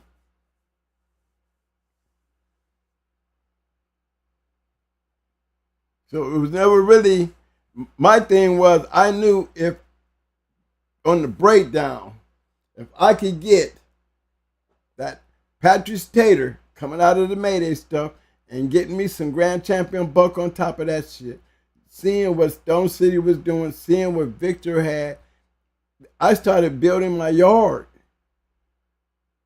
just to set up to have the right dogs to be able to make those kind of moves. Yeah, they did. They all looked good. I mean, now you ever seen the Stone City dogs? They look like, they didn't have the beautiful bodies. And they didn't look very good with them funny big ass webbed feet and, funny feet. And some of them looking like hound dogs, but they were some badass dogs. I'm going to tell you that now. Mayday dogs, most of them all have structure. Mayday, he put structure in our dogs. We didn't have big 50-something pound dogs. But we had nice built battle Spartans. Excuse me, that's one thing I got to give to Mayday. Mayday, if you got a match dog coming out of Mayday, you had a Spartan body. You was built as a Spartan. You can go back there and look at all of them. May, Choice, Brat. You know what I'm saying? Just going down there through the list. Go, if you got fine pictures of them, go look at them. Look how they look. And it's coming with a genetic strain that, if it's got ROM and champion and grand champion with structure, I'm trying to suck all that into my yard. I'm trying to feed them kind of dogs. I don't want to sit there and make up some slop trying to be something new and trying to invent something new. I don't really felt like I invented anything new when I bred my Stone City shit into my Mayday shit. I wasn't creating nothing new because I just showed y'all back there in Apache's pedigree that they had already made a buck yellow cross. So it wasn't like, that cross wasn't being made. We talking about those particular dogs of that time. Yellow Buck and Mayday were the dogs of that time. Nico, they had a name. Luger was also awesome baby.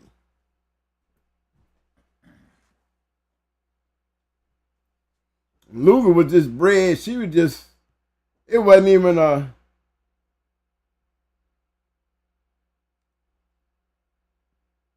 Blondie, Miss Piggy, champion Miss Piggy. She was another good dog.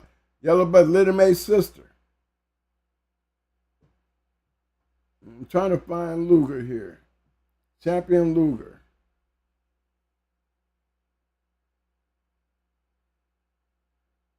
Just see. There you go. That's also awesome baby.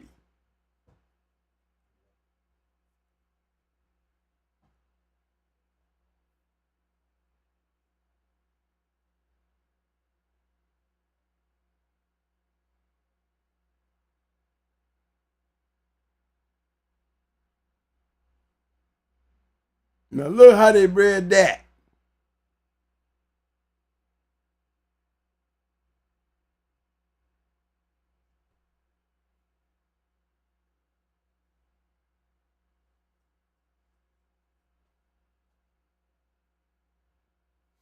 Had to be a nice dog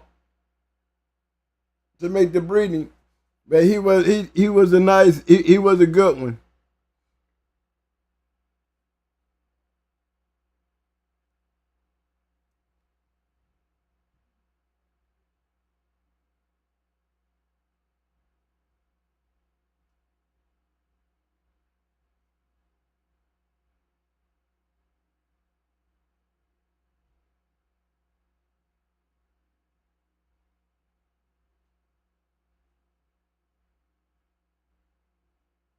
Look just like some old yellow buck stuff, don't it?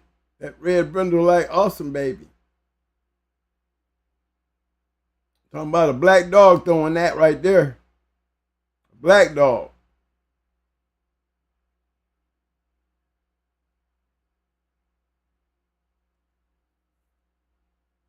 Look how they bred it.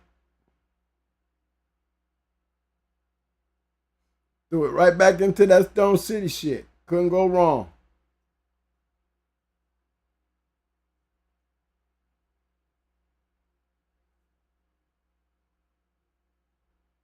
Yeah, we beat a nice dog off of Luger with Buck Rogers.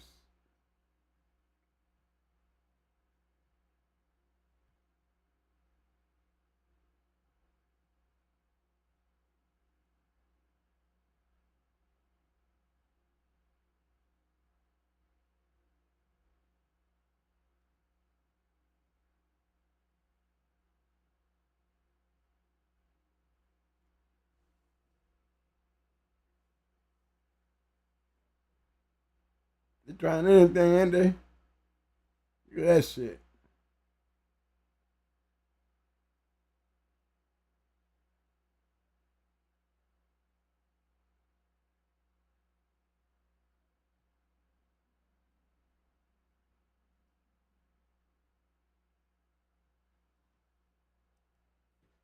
They taking turtle buster crossing the back end to some paddling shit, y'all.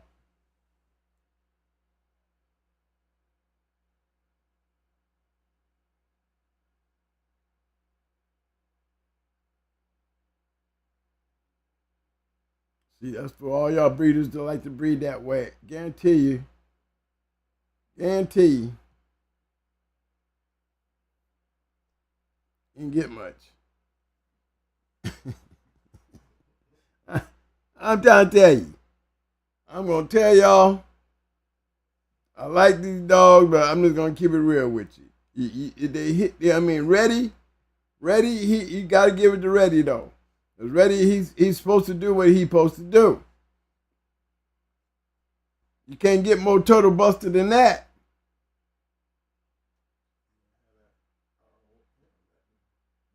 There's no production there. Who's the major factor in this dog's pedigree? It's obvious. It's obvious who's the major factor to the line of dogs that made this dog a winner.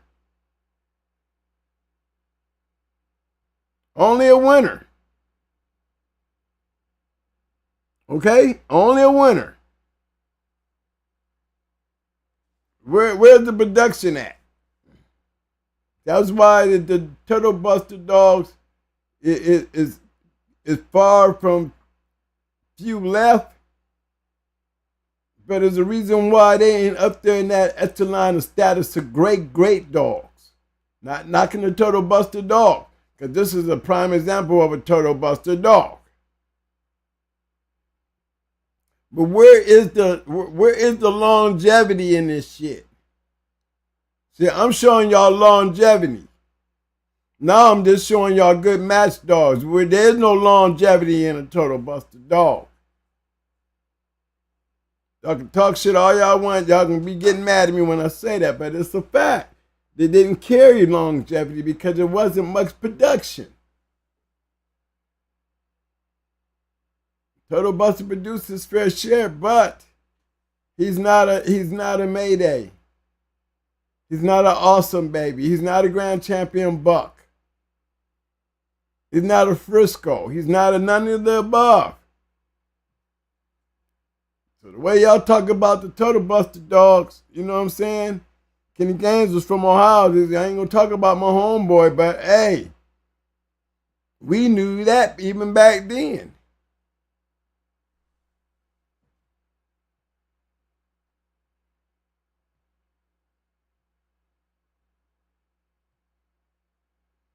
The reason why we going, what was the show about tonight? Mayday versus Yellowbuck. I would call it a tie. I would call it a tie. Can I say that we produced better dogs than they did? I can say yes. I said I cannot say yes. I would have to call them a tie.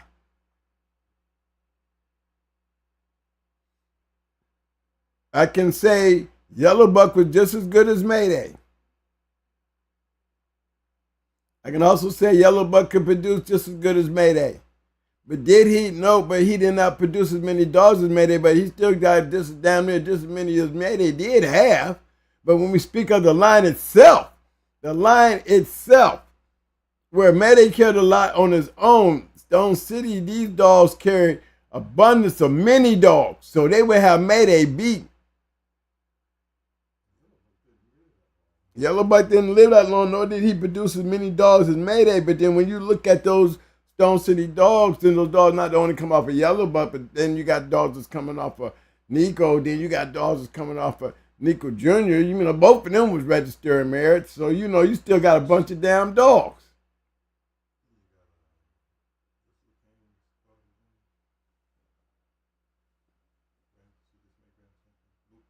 Luca. Yeah, that's what her name was.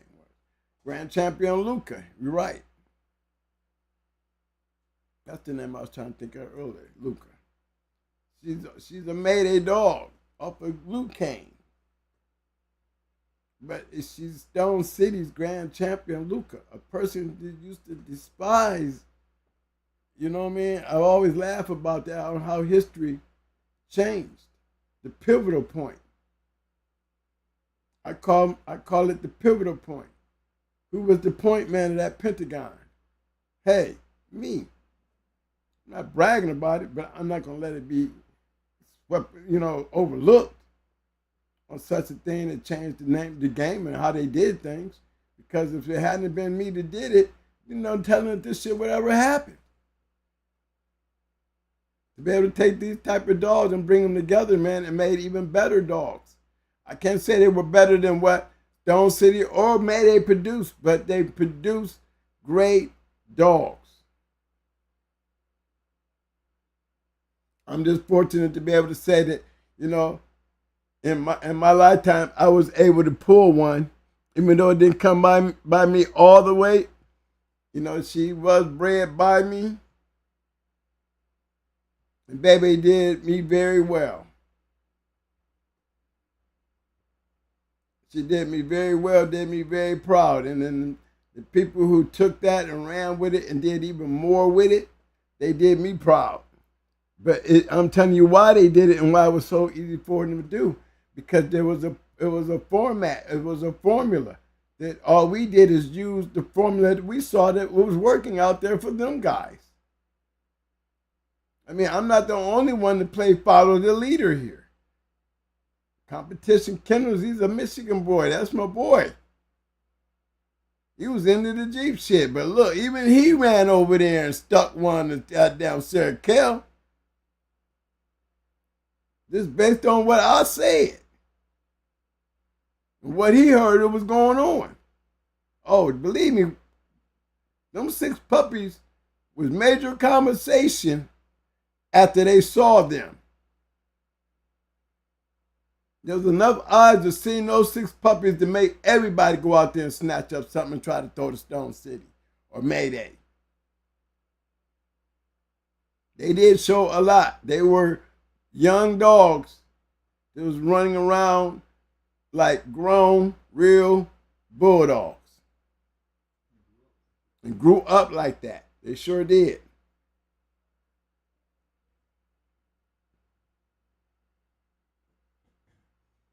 But that was always the key factor, people. The key factors to everything that was going on. They stayed above that, and you can see it yourself. I'm not just being naive to a point. I'm pointing some of this stuff out, which was they all played in the top of the registered merit list.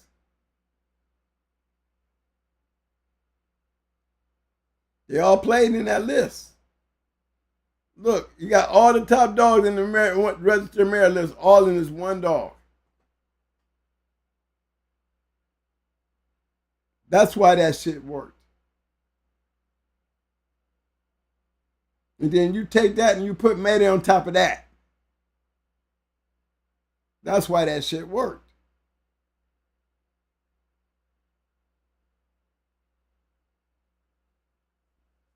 They were all had that genetic reproductive trait. Not only the ability, not only the bodies, they had the genetic trait to reproduce. They had that particular genetic gene that they could pass on the things that just kept the dogs what they were. I mean, you got to keep the dogs what they were. You can't go living off of the names. The dogs can't live off their names. They got to do something to live off the name of those dogs because those dogs did something. It's not all that just to have them in your pedigree. Give me some production. Give me some production.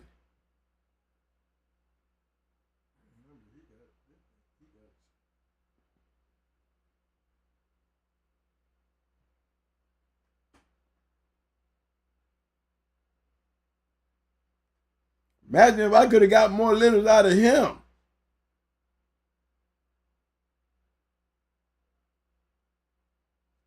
Production, man. Still, them top tier dogs on the female and the males.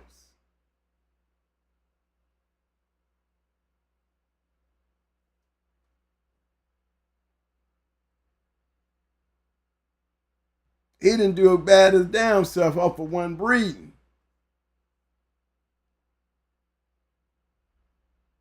Not bad.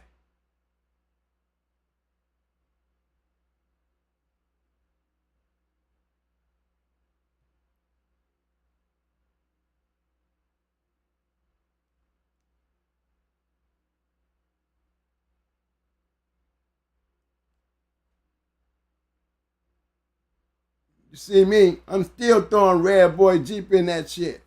I'm getting away from just the Stone City shit because I'm trying to fall back up in there with some shit later on.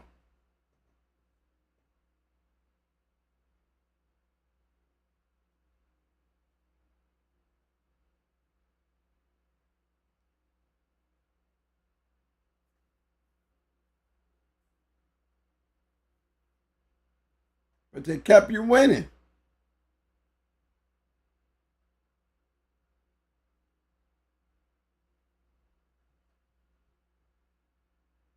Still, Stone City Mayday stuff. Stone City Mayday stuff.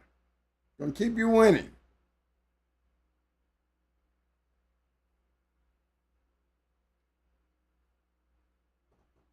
Oh, I know I ain't gonna let you pass it, Mike. I ain't gonna pass it, Mike.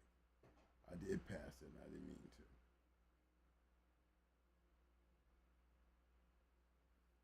There goes Sarah Carroll right there.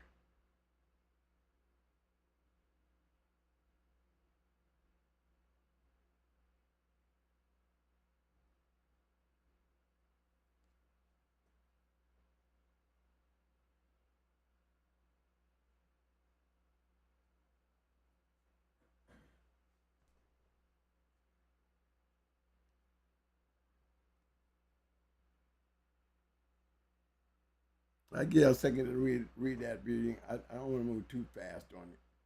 But you see where I was headed.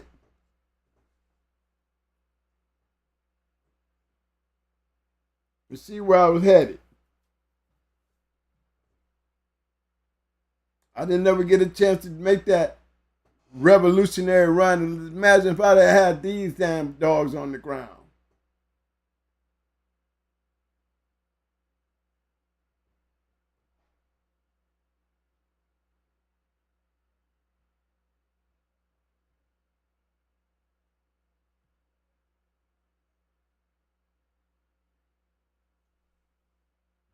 Good old Eb holding the dogs. My ex-wife that I lost, that's her holding Buck Rogers in the shit.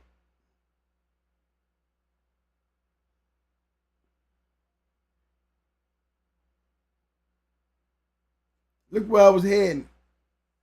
I was going to have those two litters on the yard around the same time.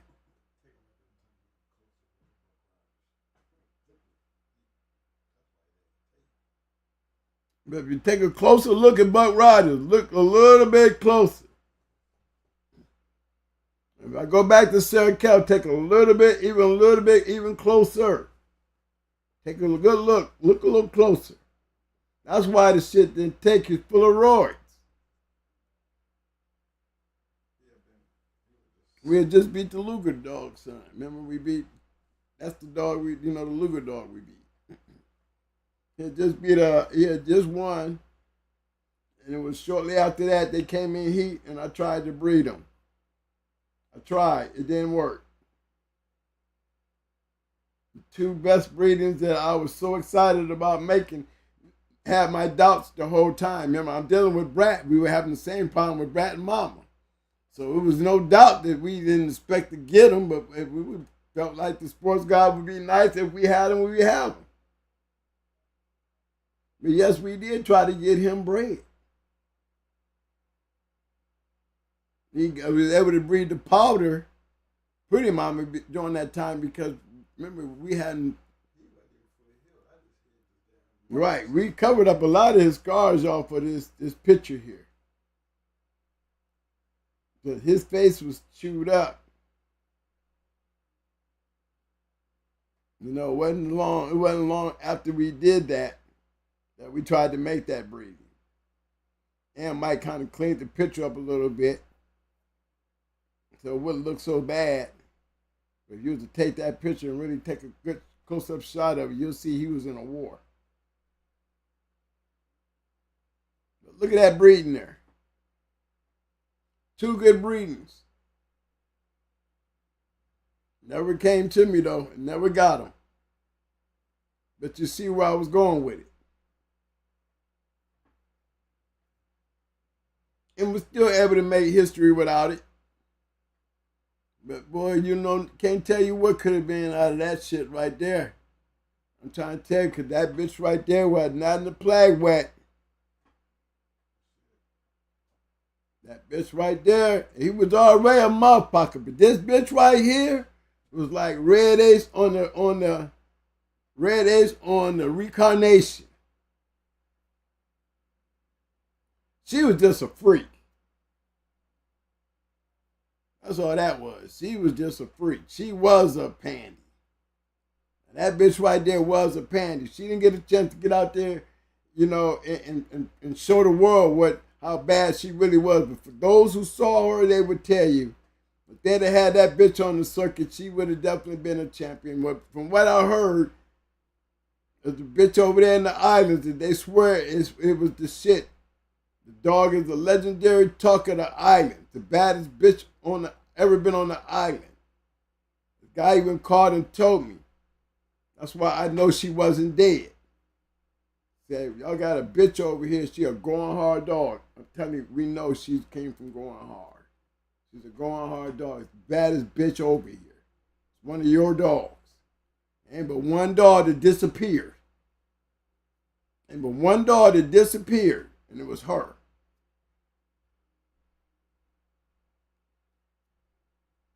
Yes, sir. Just imagine, with those two breedings, I would have been in the house. I'd have still been in the dogs. During this time, that some young lady was trying to get me out of the dog, but she's still out there helping me. God rest her soul. But she helped me build everything that I had out there. She was the one out there with me. But those two breedings right there, those are my pinnacle points that if I wish I could do anything all over again, it would be to make those two breedings and actually got a chance to see what came out of it.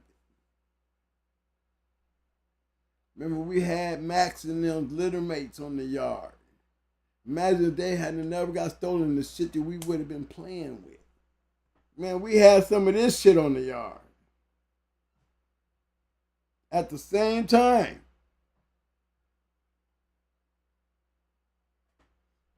Where is he at? I'm looking for Max.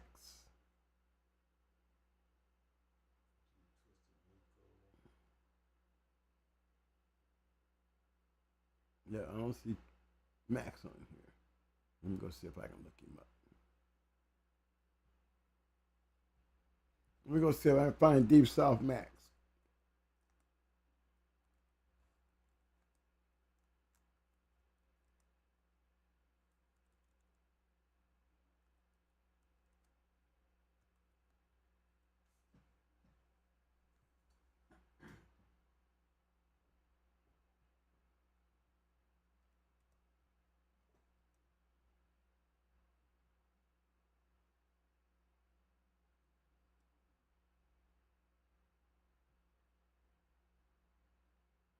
Yeah.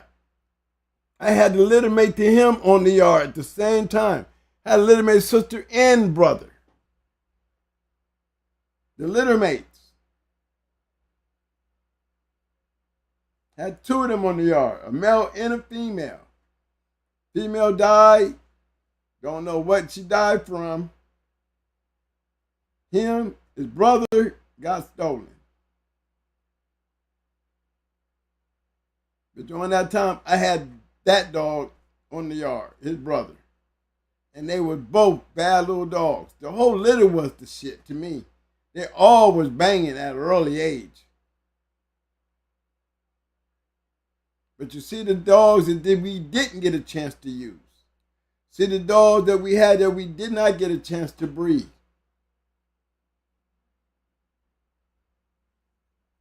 So just imagine with the 3 lines of dogs that you've seen that we didn't get nothing out of. Look at the possibilities of what we could have had. Fact was, they was on the yard. And it was us able to do what we did, even without those breedings, tell you a lot. Because to me, you would give me them 3 breedings, I'd have been bigger than what I am. My proteges picked up the slack, though. They definitely picked up the slack, but boy, they would have had a hell of a slack to pick up if I'd have had those 3 breedings with dogs on the yard. If I got out of the game with those type of dogs on the line, on the yard, you would still see a whole lot of going hard dogs. Cause I would have been the Chico Lopez. I would have been Evolution Kennels. I would have been the No Stone City Kennels. Or the Chico Lopez's. Because those 3 combinations of dogs are some of the best breedings that you could ask for.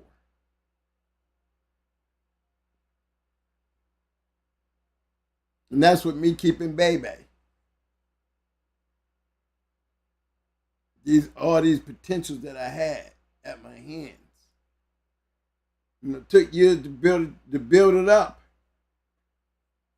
But it took those great guys like Deep South.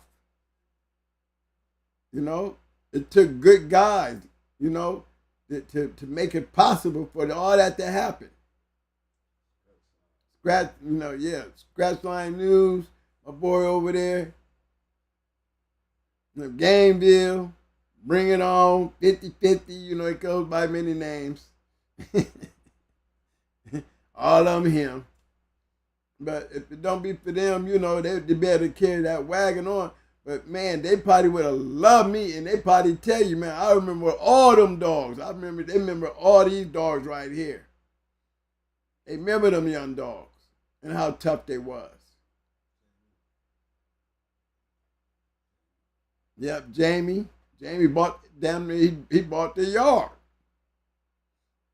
He bought all the major aspects of the yard.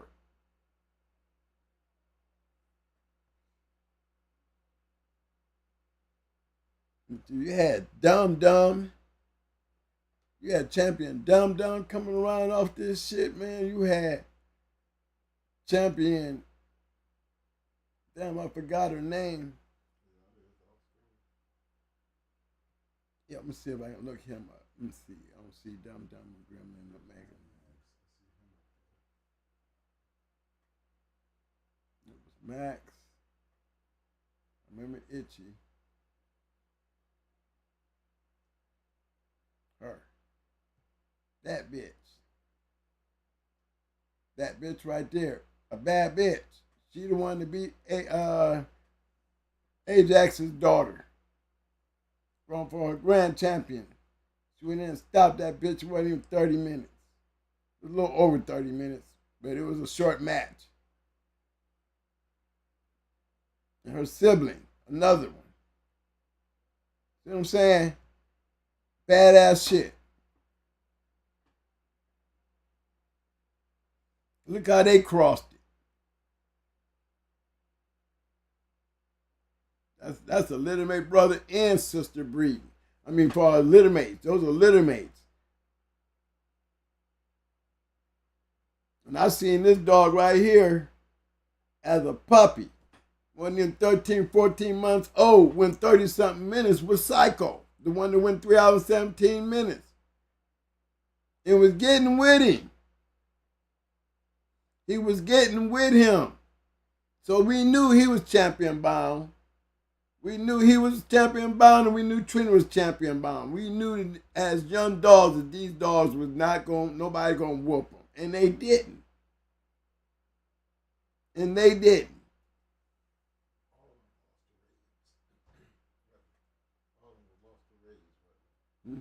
Yeah. All of them was lost in rage. Yeah. To me, this is what made my peoples, my Gameville boys, start messing with that. That bolio stuff. Start adding that bolio to going hard stuff. We got some of that Kunta shit. Start crossing that Kunta shit. They was crossing that bank shit to them going hard dogs. It wouldn't been, remember Skins. Skins was crossed. He was a bull's cross. Coming off of Wacko, right off of Wacko. Crossed into those dogs, produced some good dogs. Yeah, you looking at these dogs and you seeing the way we're breeding them. But what you seeing is match dogs, though. We're not breeding pedigrees. That's all I'm saying. We're not breeding pedigrees. So if we got any questions, Mike? Anything going on out there? So,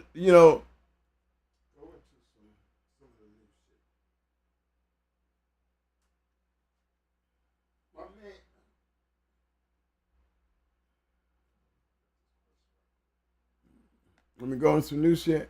Okay, hold on.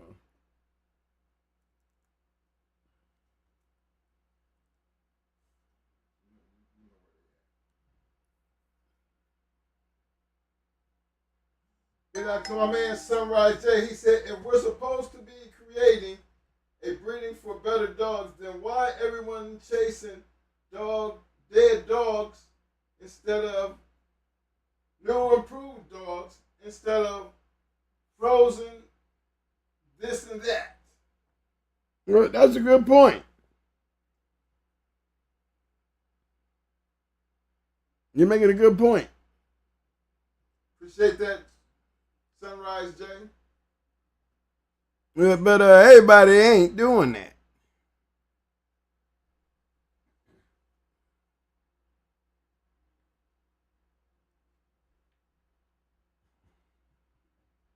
I hope I'm answering your question. Everybody ain't doing that.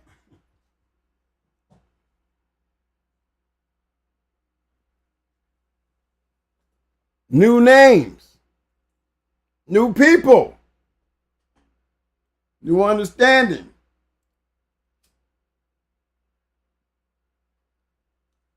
You heard me just talk about them freedom born boys.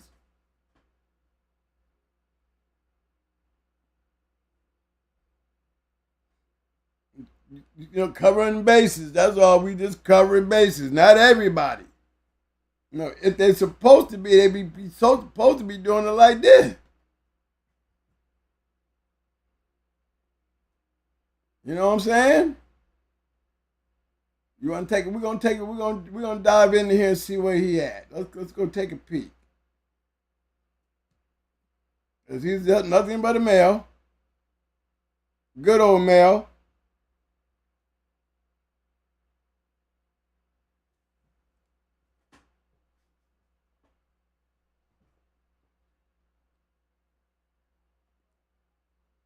You know what I'm saying? Yeah, take a good look. I'll just answering questions. Not everybody.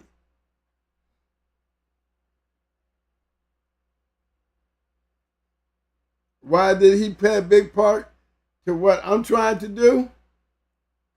He's cleaning up my bottom side. He's carrying the weight.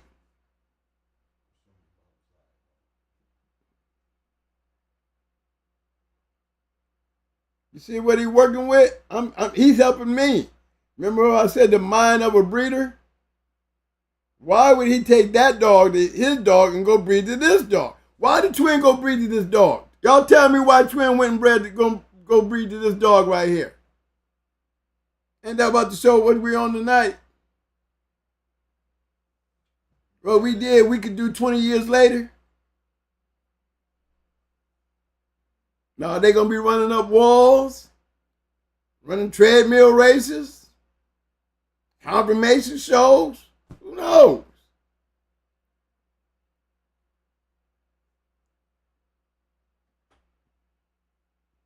I just know I'm a good dog when I see one. I know what he's doing. Y'all be hearing about him later down the line in life.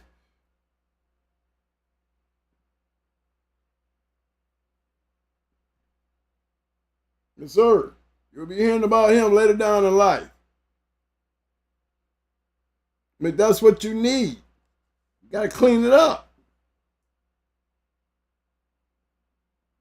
You know what I'm saying? You won't catch all that black and white shit all over my stuff, the colors, but look between the colors, there's a lot of black shit in there. There's black shit. There's a black one. There's a black one there. You know what I'm saying?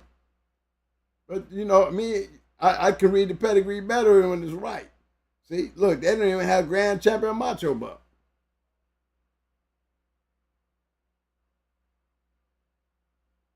Back then when this shit was probably down, there wasn't no grand champion macho buck.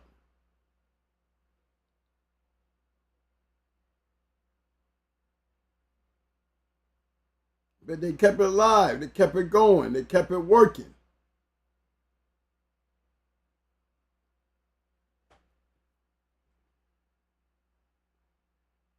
Structure, body, all still there. Coming off the Skywalker dog.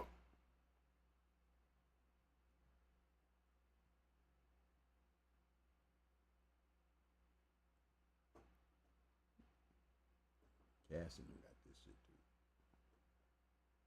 They better than the mama. Mm-hmm.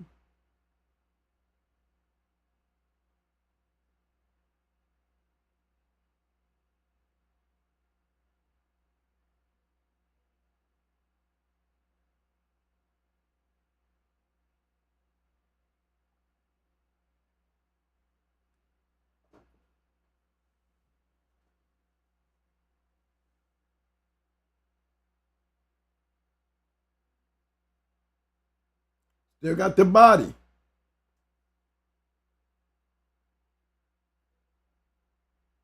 Y'all see it?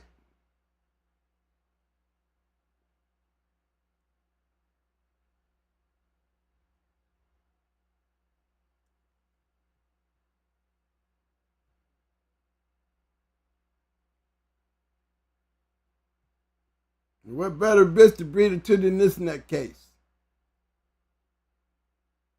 Young nutcase.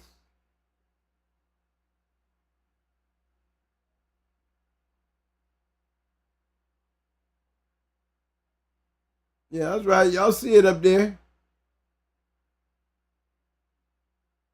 Yeah, that's her daddy.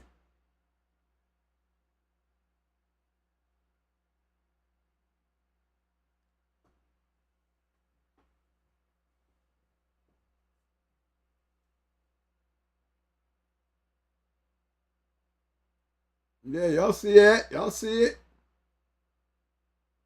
Not everybody.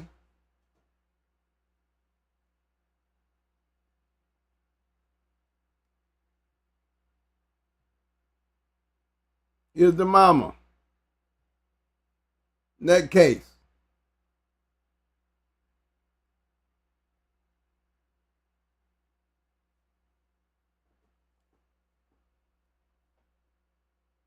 There's Bam Bam and there's Napalm up there with Grand Champion Yellow Man. Actually, double bred Grand Champion Yellow Man.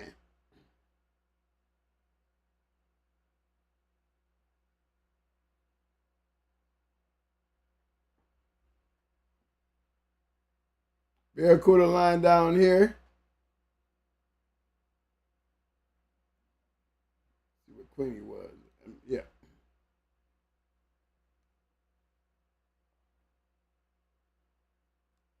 Add a little bit more kill to that shit.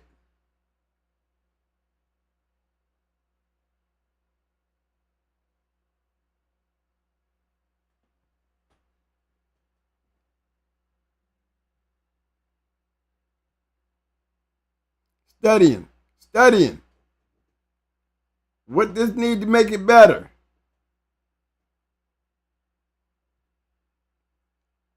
What this need to make it better? This. What this need to make it better? This.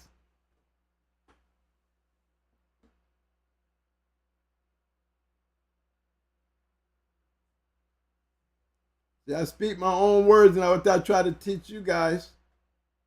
And I don't hesitate to go back in there and try to show you guys that, you know, the formula doesn't change. What was my mindset when I went and took and bred to this?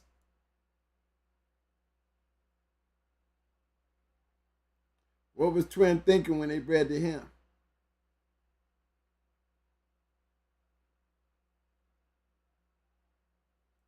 First of all, I need him. The dog is private, ain't open to the public. Good dog, nice dog. I need some of that to help my shit.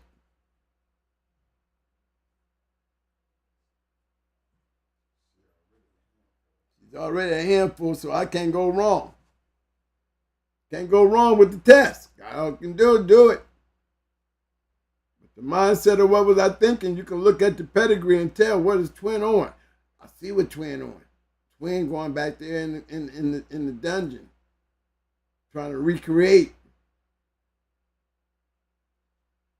All the genetics that I need is right there.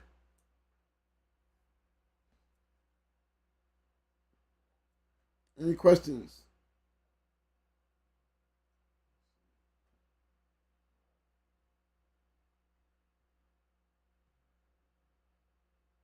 Appreciate the comment, CC Wood.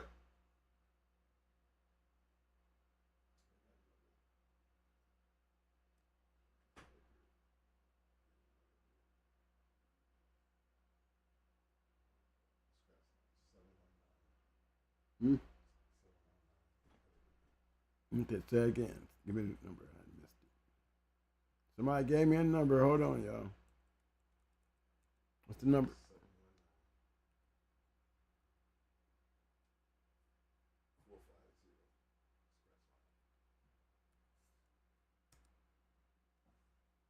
Scratch line right here, y'all.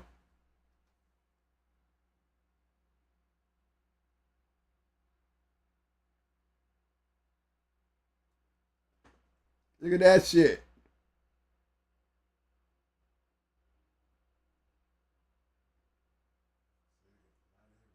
Not everybody, cuz. Just letting you know, not everybody. You know what I'm saying? Not everybody.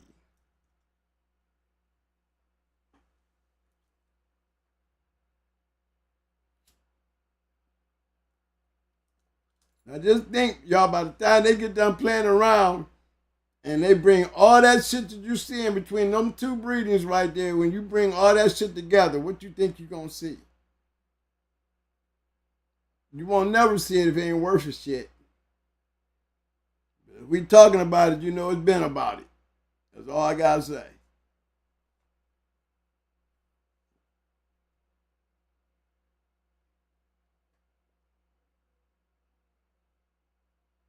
There go that fatty girl again. Don't keep y'all. I don't want y'all to keep sleeping on her. Don't keep sleeping on her.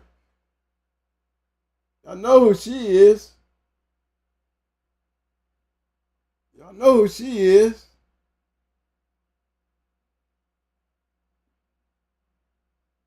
Let me see it here. Hold on.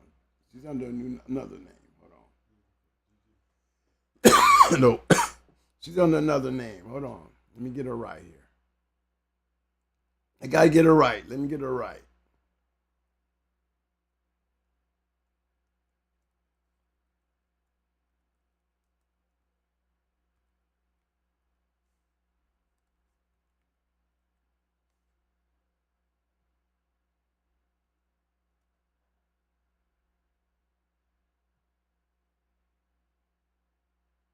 Make sure we all get we make sure we get that right there.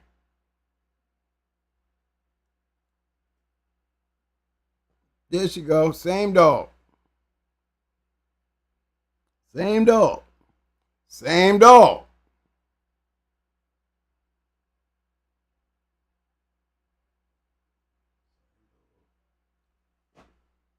Same dog. Heavy fatty girl. Same dog.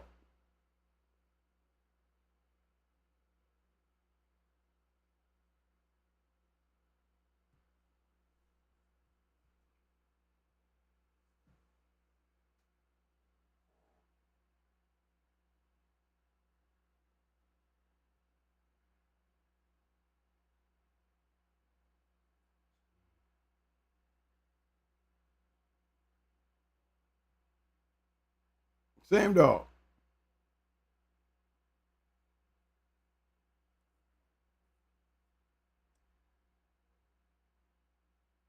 See what I'm saying?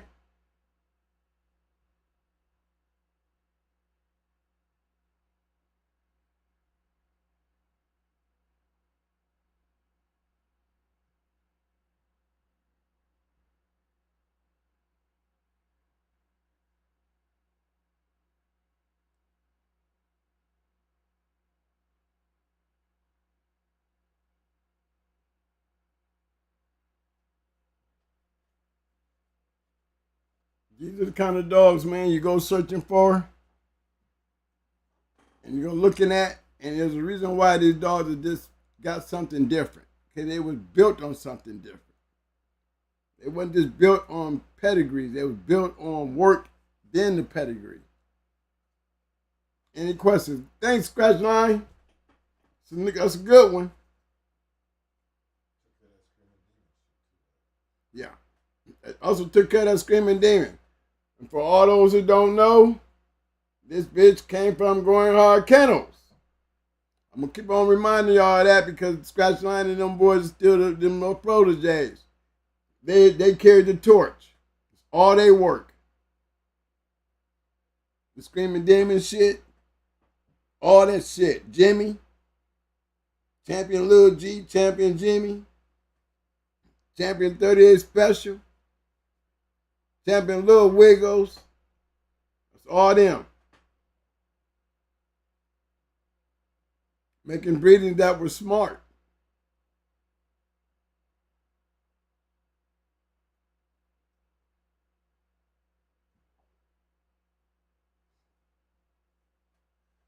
My man Sunrise J said, inbreeding and inbreeding for what? Pretty pairs or better performance? Well, where does it? The inbreeding don't come. See, these ain't inbreed. These is line bred. What you're doing is trying to lock in the best of what you're getting out of those particular dogs. You know what I'm saying?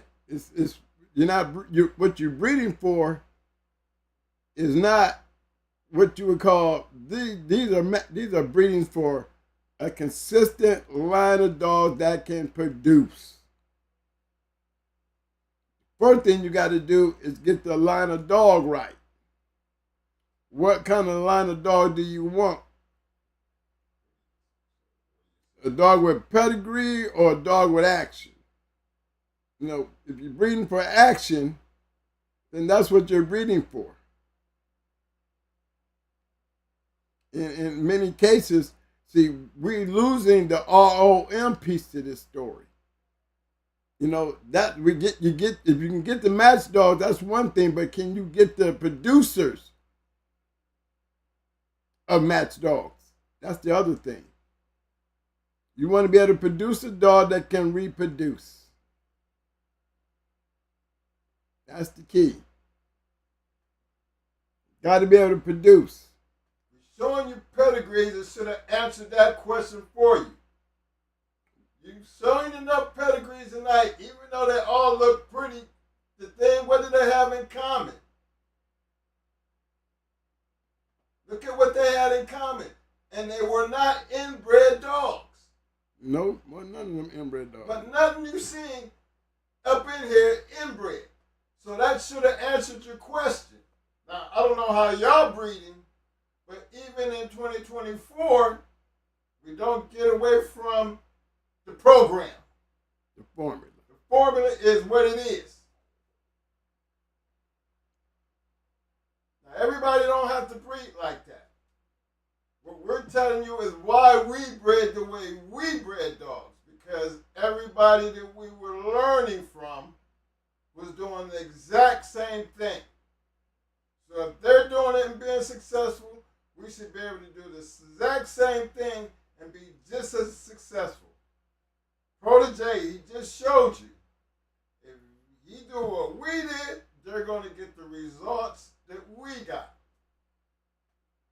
So I can't speak for everybody else, and I'm not here to talk for everybody else. What we're showing you is what we done and what we think and what we are trying to show you how to get to that type of program. At that type of level. It's true.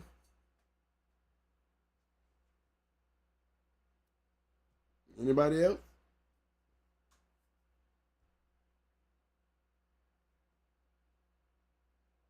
Good comment by my man Hemi James.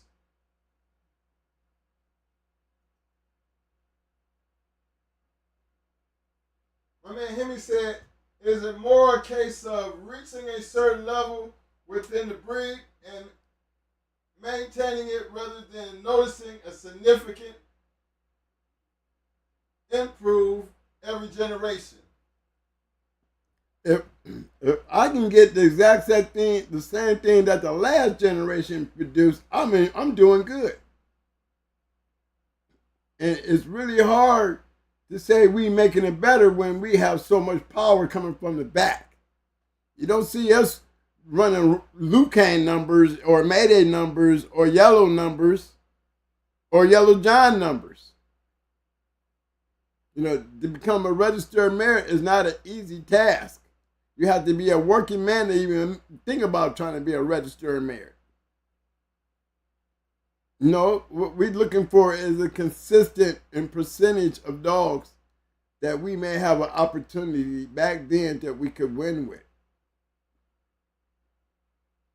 What we were grabbing for is the genetics to be able to continue to win.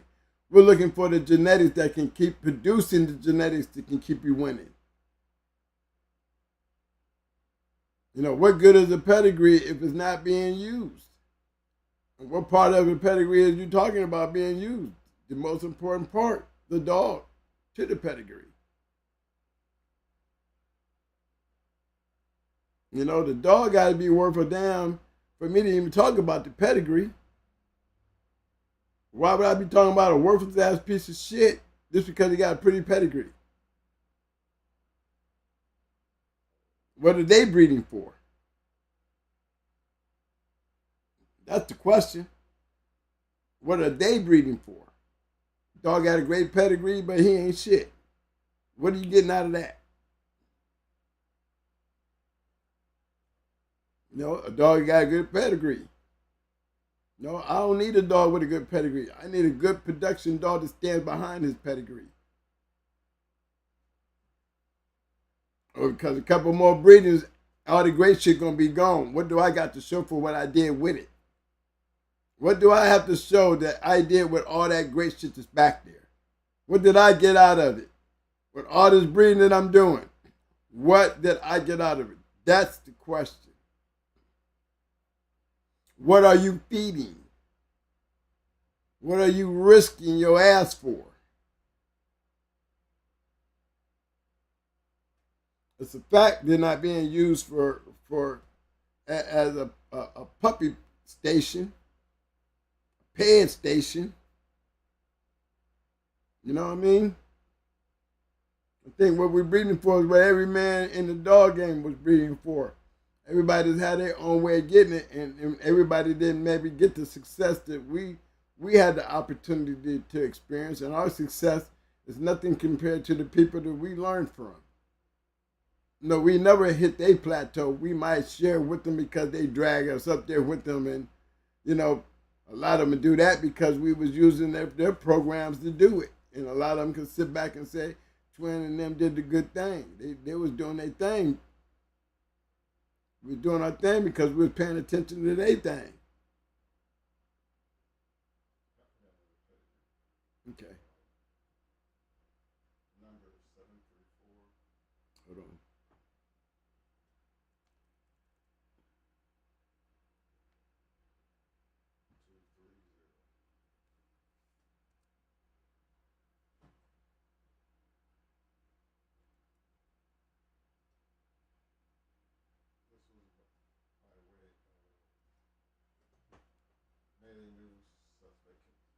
This here is by way of Melee News. Suspect Kennels.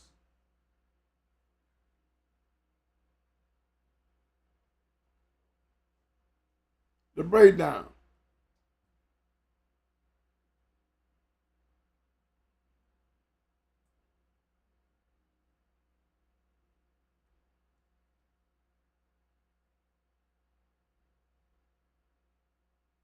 Look how he's bred.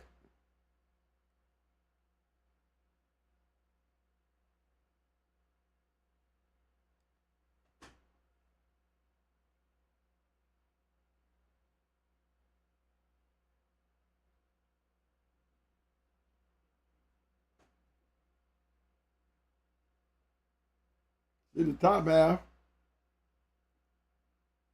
That's all Mayday.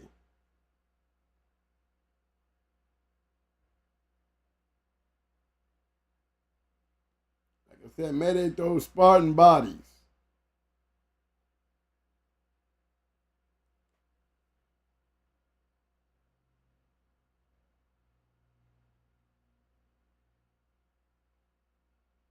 What are they breeding for? What are they breeding for? Results.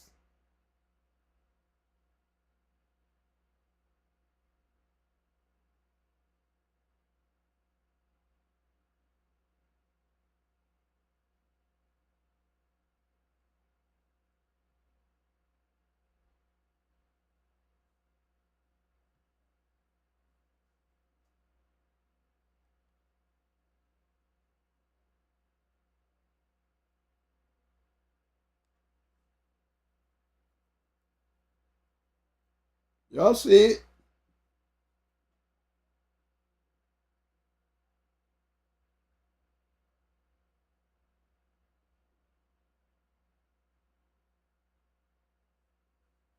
We see the same thing.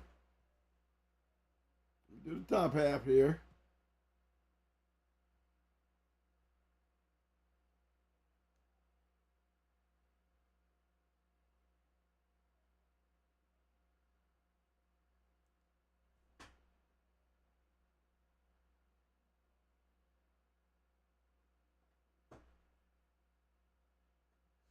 You can't remember. You can't forget them Wick Rude dogs.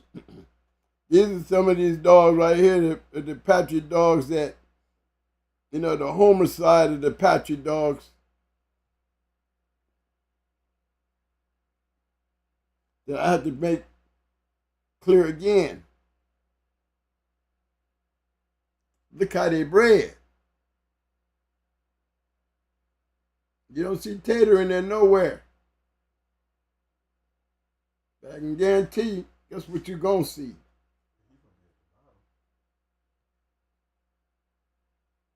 Look at all that bolio. I said Tater was a key factor, but bolio was his factor. Don't even need Tater. Mm-hmm.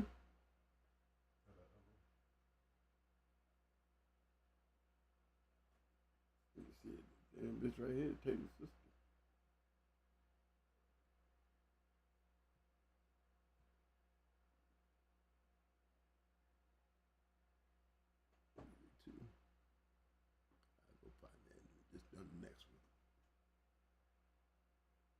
You see that bottom though?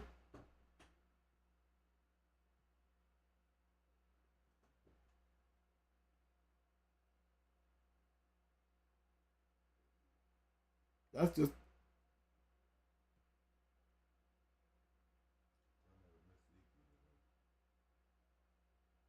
that was bingo. Now let's do this one.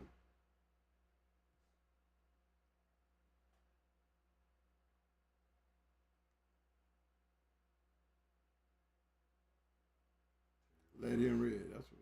Yeah, Tater's the lady in red. That's what it was. Rose. Okay.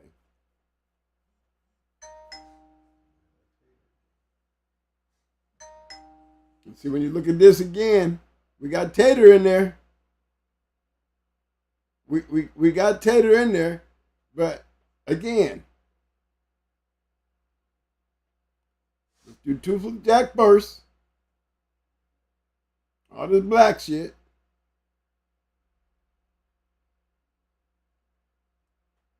And again, we're going to still end up heavy bolio. I said Tater was only a factor because of bolio. Rick Rude and all these great dogs you see up here in this top of this pedigree is heavy bolio. All this great shit you see down here at the bottom, Mabel and all that, that's that Queen of Hearts shit. What are you going to see? Bolio. Like we see Red Boy and Yellow John. This is still one pedigree of a dog. Heavy bolio. That was just this top half. Look at this bottom.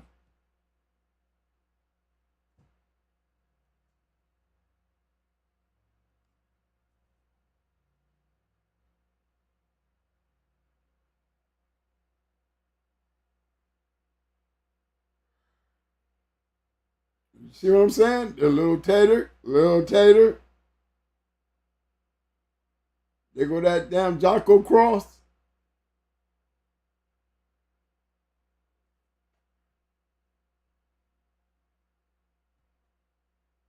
You can't do it without yellow. You sure can't do it without Yellow John. You see what I'm saying?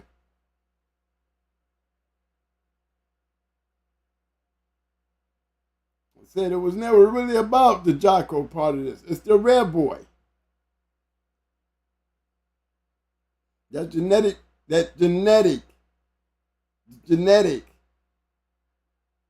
only thing I'm speaking on as far as when I start talking about Jocko compared to the red boy stuff. So I don't want everybody to be getting, their diapers all wet because I'm saying it. I'm just pointing out a fact.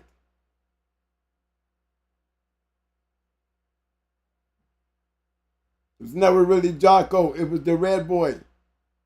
The red boy carried that genetic trait to be able to reproduce. To be able to carry the genetics and the attributes of these certain dogs.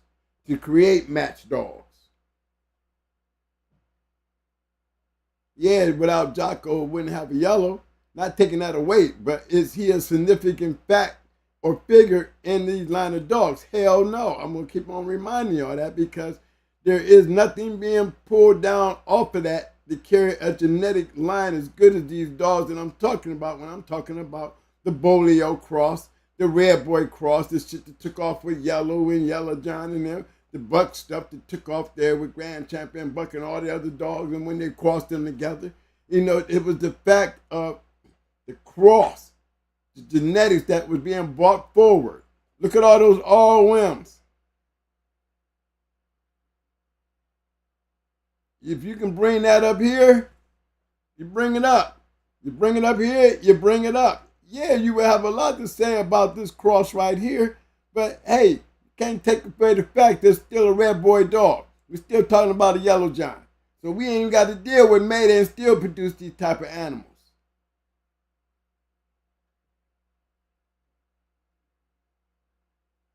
That's just showing the production power of Buck. Look. Right there.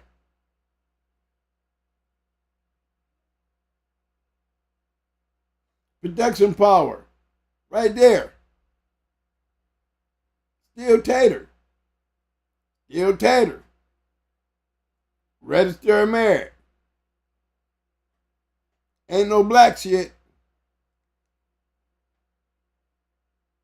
It's that tater shit. Still, what you gonna find in there? Miss Leakey, look how she's bred. Genetics. Let's talk about them. We know it ain't come from this shit right here. Only thing that came from this shit right here is this shit. This shit. Because we know this shit works with this shit. We ain't got no line of dog Jocko going straight without no yellow, red boy or nothing. Ain't going to no Indian Bolio shit.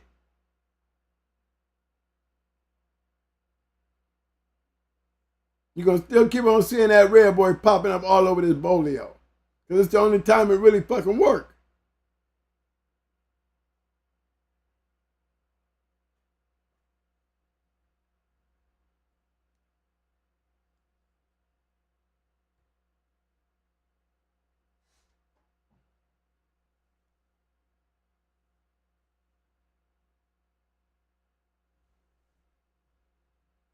Yes, boy. 357. Celine. Get this match dogs.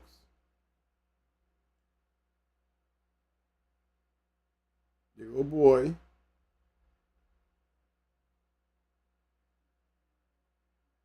I'm going to start with 357 because he deserves to start. You're going to find 357 in the Macho Buck stuff. Y'all know it. You know it, and you already know what by what way. And all you're doing is adding what to it. Some more little tater. We're going to still keep on getting that Toro, which is still yellow, John. Let me remind you, we're not talking about Jocko as being a factor because we're using all-rim material. All-rim material. We ain't getting no all-rim material off of Jocko. We getting all-rim material off of Red Boy and Yellow John.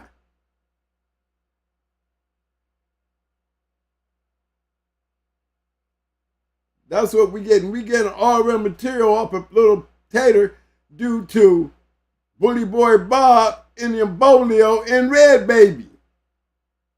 Indian Bolio, Indian Bolio. Those are the key factors of production. Those are the key factors what makes the match dogs.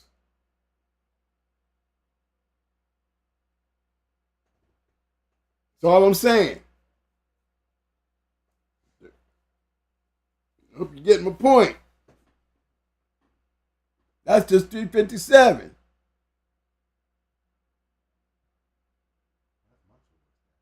Yeah. Oh, yeah. And we were talking about this earlier. Before we get away from it.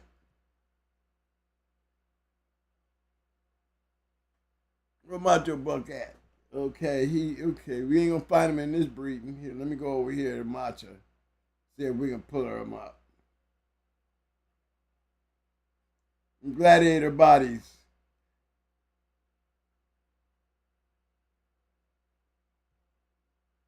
There you go.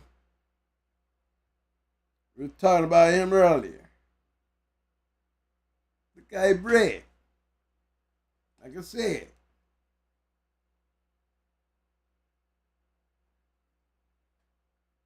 We're going to have Jocko in this shit like we got Toro.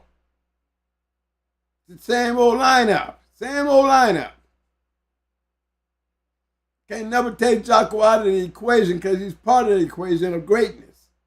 So it's like taking off the salt and the pepper out of a meal and thinking you're going to get the same taste. No, the hell you ain't. You're going to have that taste back in there by putting those dogs in there. Not taking them out. But are they the essential ingredient? Fuck no, they're not. They're just the ingredient of the taste that makes it better. But the key factor of the production comes from the Bolio side and the Red Boy side. This is proven fact. There's only certain dogs that we keep rumping across that's doing it. Little Tater, Bolio, Yellow John, Red Boy, Yellow. Take us to Mayday, Yellow Buck, Awesome Baby. You know what I'm saying? Macho Buck. You know what I'm saying? When I say Macho Buck, I still go to Graveyard.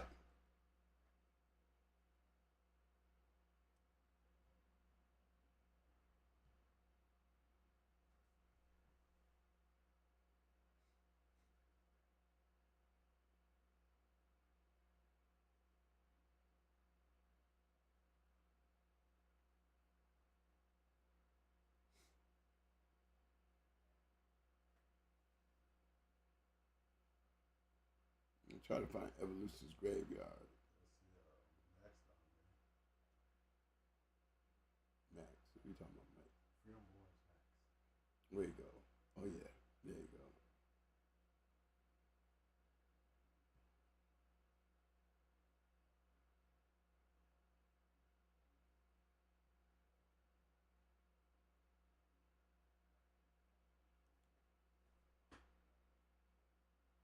We've seen these dogs, but you keep running across the same old shit.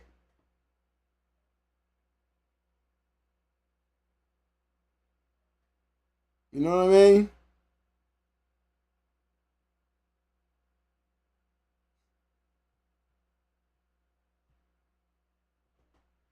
Evolution's Graveyard.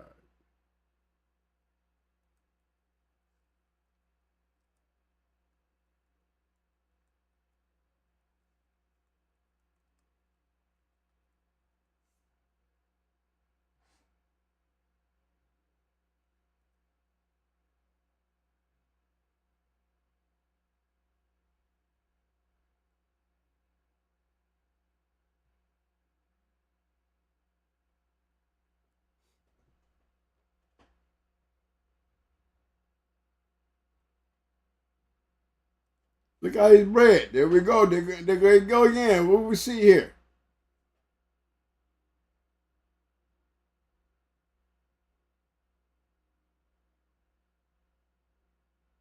See what I'm saying?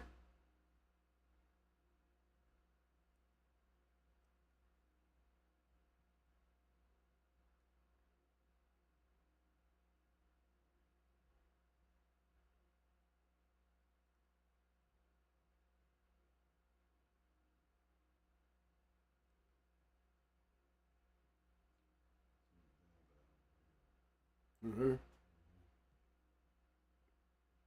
What are y'all seeing? Same shit. Same shit.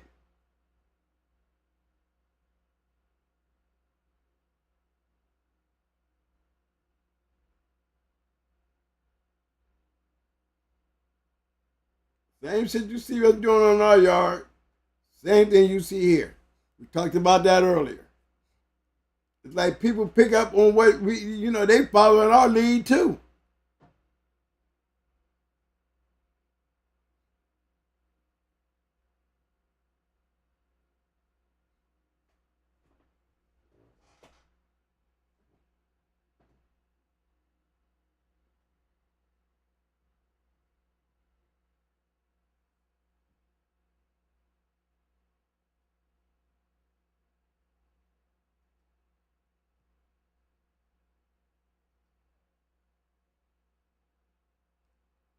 Old Snooty boy.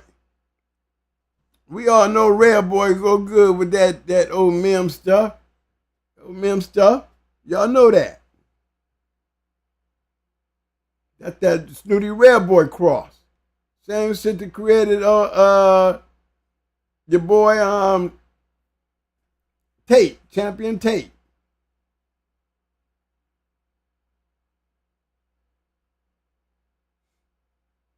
That's Snooty stuff.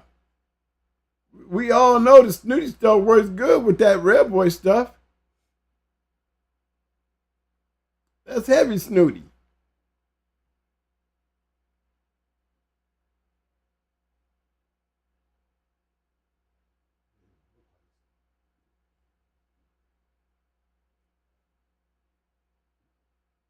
Oh, bad egg. Can't find a tie to Snooty dog, that's for sure. But what's the common factor in here that made that shit work? We gonna say, is this shit down here? Hell no. We gonna say, what was it that made this shit good? What made Champion Snooty Boy? This shit right here. Proof.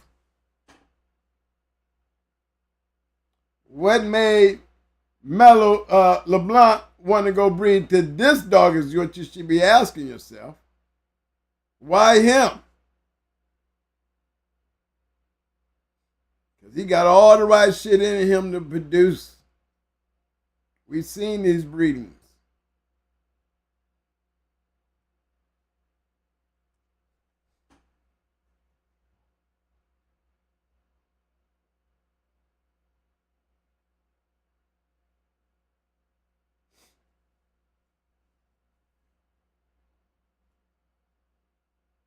Warriors.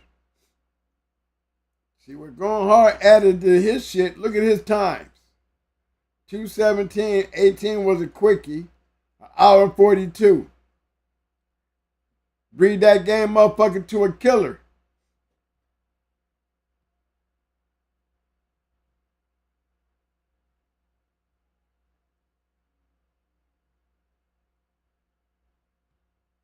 You best believe coming off of this shit right here, killer shit.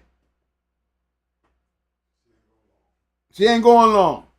She ain't going long. You can believe that. She ain't going long. We took that gameness and we put the killer on it. This right here is the killer. This shit is what made this shit work. Not taking nothing away from this, because this plays a big part. It's created what we did with it anyway. We gonna ride with the Stone City shit. Anytime you cross our MAYDAY stuff into that Stone City, we know it'll work. That's a fact that we clearly understood. Just when that boy bought that dog, I didn't know what he was going to do with it. He did the right thing with her.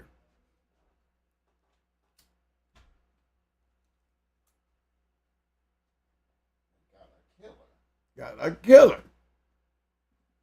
You put your killer. Now, what made him do what he did with this shit?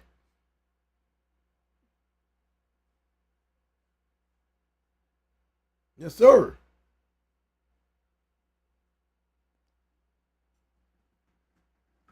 They took that shit and tried to triple it up with some more MAYDAY. That's what they did. Already triple MAYDAY at the bottom. That ain't no inbreed line. That's a line breed dog right there. Smart bred too. What made her different than all the rest of the shit that he was bred to? This shit right here is killing shit. This shit right here is that rough shit. We ain't that game shit. No, you ain't checking our gameness. We checking yours. Because our gameness can't be checked. These dogs had ability. Favorite factor was stifle eaters. Hard to whoop a stifle dog, especially if you got one that can throw them. And our dogs threw them. Our shit threw stifle dogs. Our shit produced hard biting stifle dogs.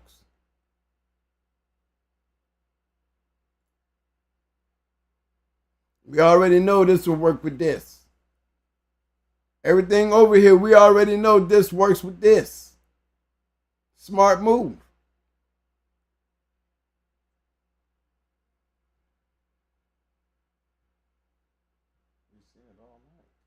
We've been looking at these dogs all night. Remember, we ain't bought one up that wasn't relevant.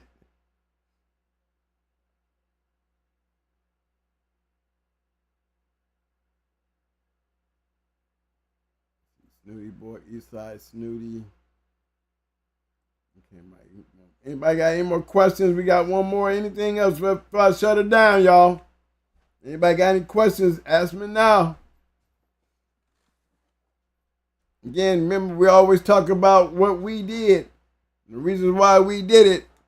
Since we talking about MAYDAY and Stone City, there was not much of an argument about that at all. Very key pieces in the game and in the history and in y'all shit. You know, it's really the last of the MAYDAY stuff. If you want to talk about some MAYDAY Stone City Cross stuff, the last of it is still looming around through the Macho Buck shit.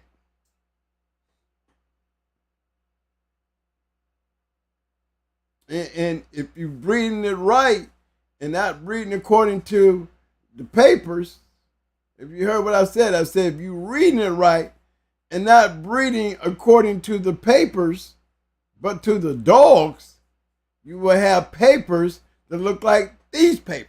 Results with good papers.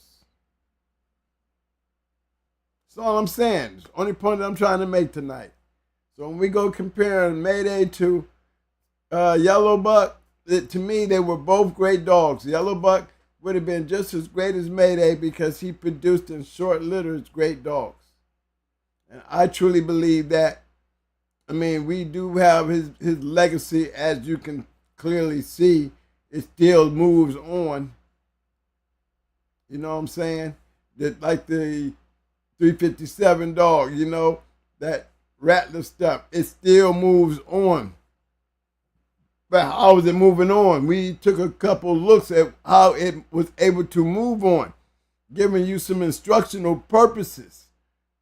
For instructional purposes only, I clearly showed you shit that worked. It's up to you to really diagnose it, analyze it, and see if it fit. It doesn't have to necessarily be the dogs that we use.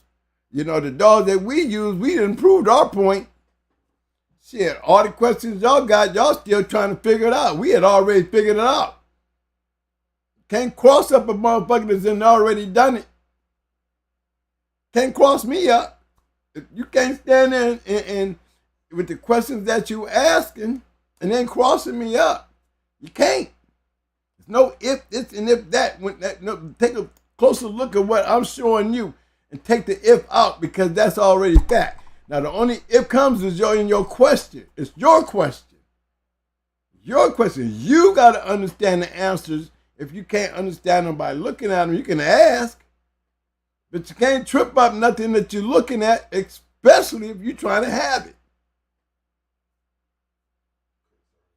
It's already been done. It's already improved this point.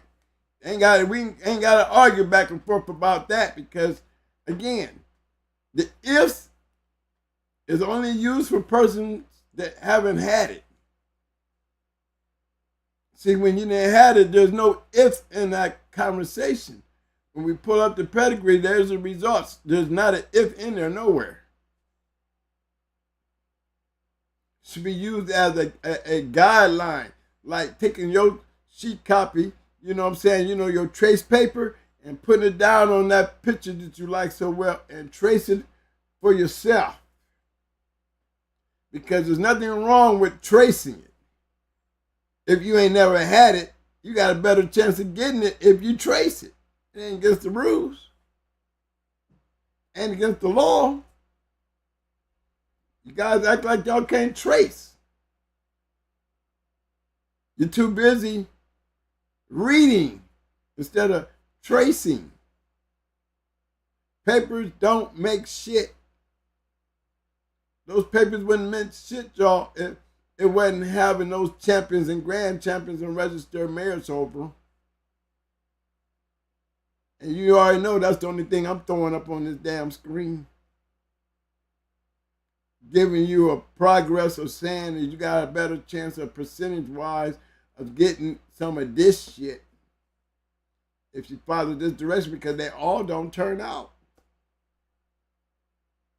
If they all turned out, just imagine really how big these dogs would be. Only very few had that option to be able to do that.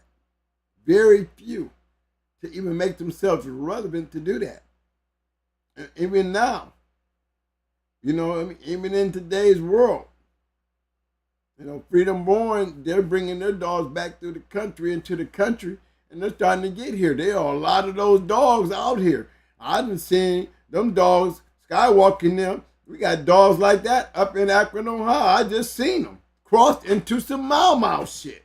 Inbred Mau Mau on the bottom and Skywalker on the top. Miles Davis on the bottom. Alligator shit. Alligator shit crossed with that shit on the top. Why would they be trying to grab that shit? Why would you want to take a Miles Davis dog and tap into that shit? Because it's still around. It's still around.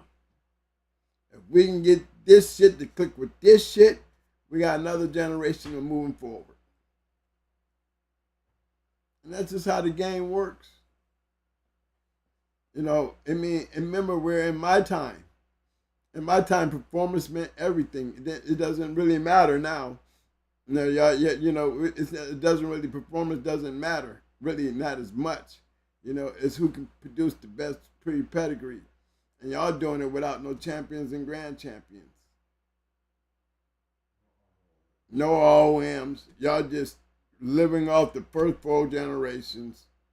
Really the 4th generation. Some of y'all even the 5th. Because y'all done bred the shit so far back there that we got to go way back there to find out where we got to start at to work our way up. Yeah. We don't understand none of that shit y'all got in the 1st, 2nd, and 3rd. We don't know that shit. There's nothing there. Just y'all names. Or whoever's names these are. You know, the only reason it makes sense to us is when we get around the 4th and 5th. Then when we start coming up, it makes sense to us. But, you know, where is this going? What was the purpose of this cross? What was the purpose of y'all doing this? And there's nothing in front that looks nothing like the back. Point to be made. Never get away from the old. can't get away from the old. You're still depending on what's back there to make your papers even look worth the fuck, because we don't know none of this shit that y'all working with. We see that shit back there. We see where you're at right now, but that's all we doing is seeing it. You know, y'all gravitating on what's back there. You know, it might be some shit right there in the front, but we don't know about it. It's there. It's clearly there. You know what I'm saying? But he's just a good dog that's got a nice fourth generation. We don't know a damn thing about the second and the third. Or even his ass. So what would give me motivation to breed to you?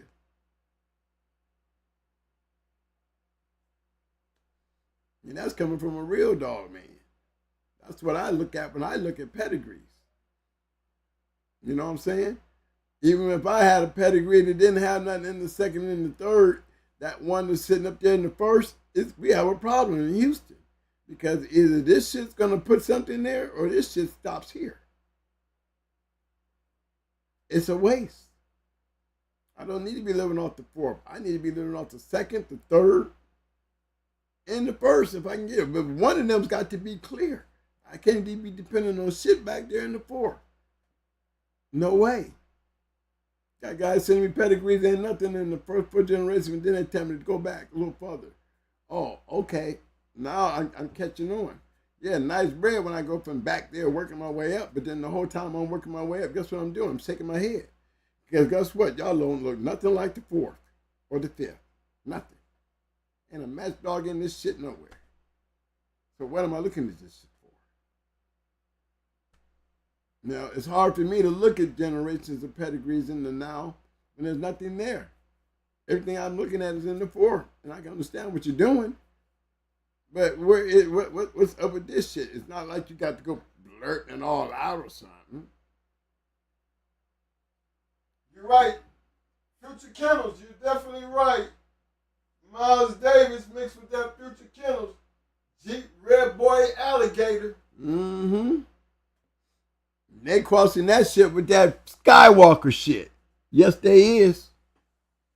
I was just from up there in Ohio, and I seen some bulldogs, some Mau shit, and some Triple M shit crossed into that Skywalker Freedom Born shit. I see a lot of Freedom Born crossers going around. They're importing that shit back into the country. And believe me, they out there. They're out there. Dogs that you might not have access to because where they at.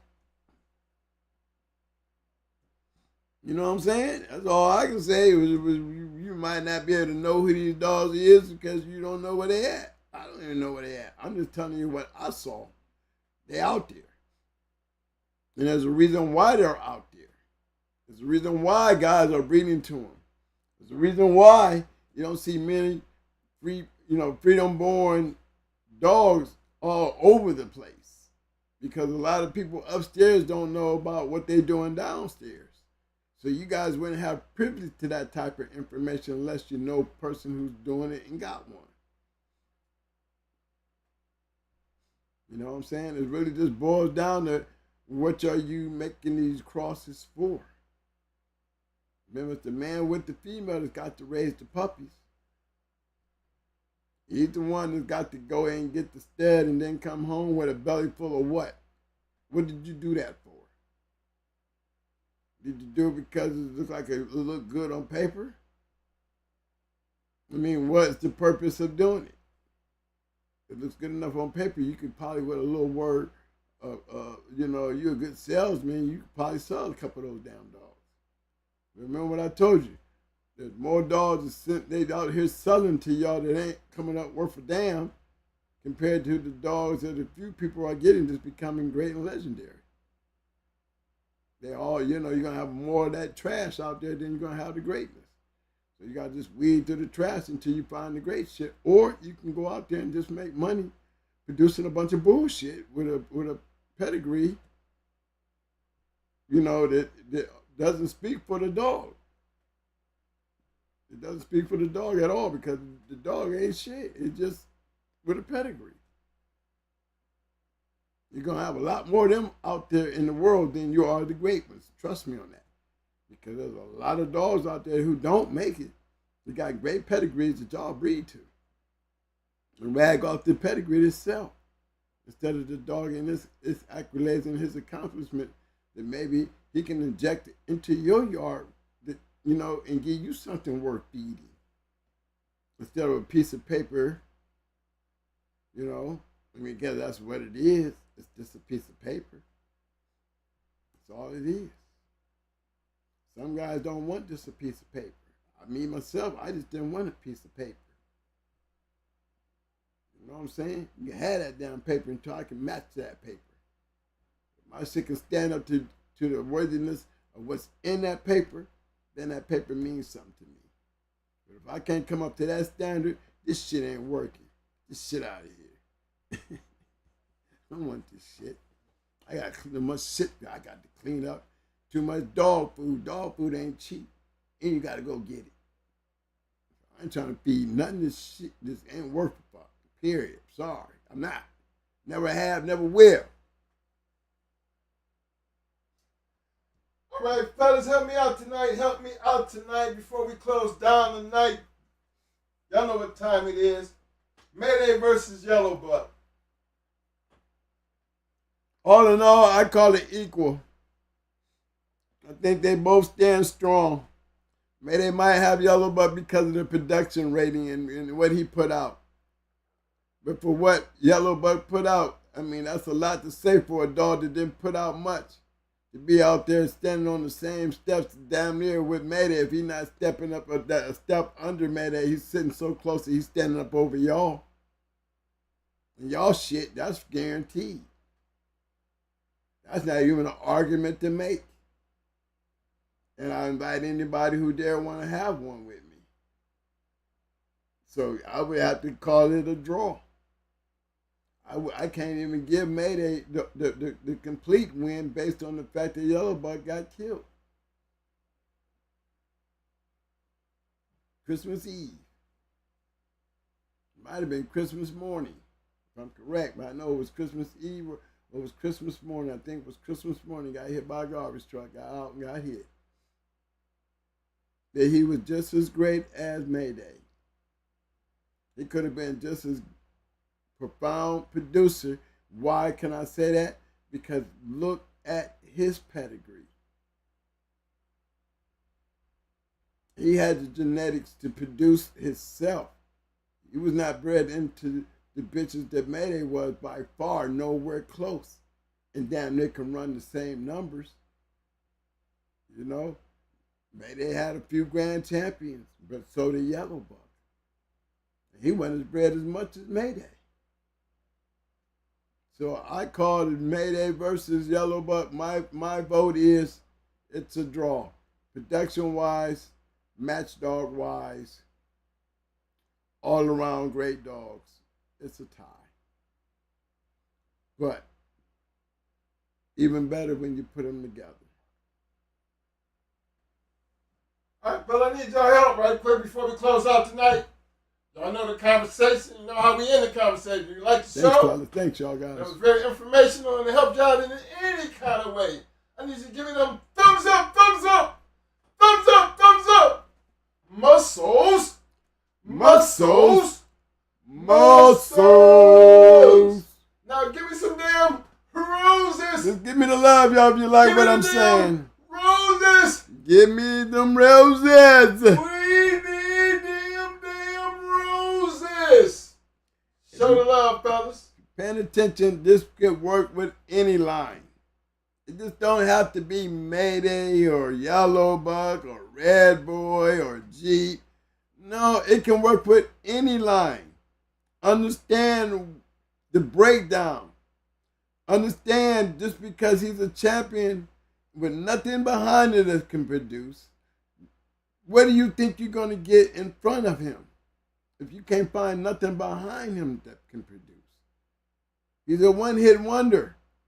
Just because he's a champion, he's a good dog, but that does not mean he has a production under him. Yes, he would have to be bred because he's a winner. How many times you gonna breed him and realize that champion wasn't good enough when it comes to production? Because you can't seem to get you another one. You know why? Because it was never any. You can have the talent, but do you have the genetic power to pass it on, to start something great?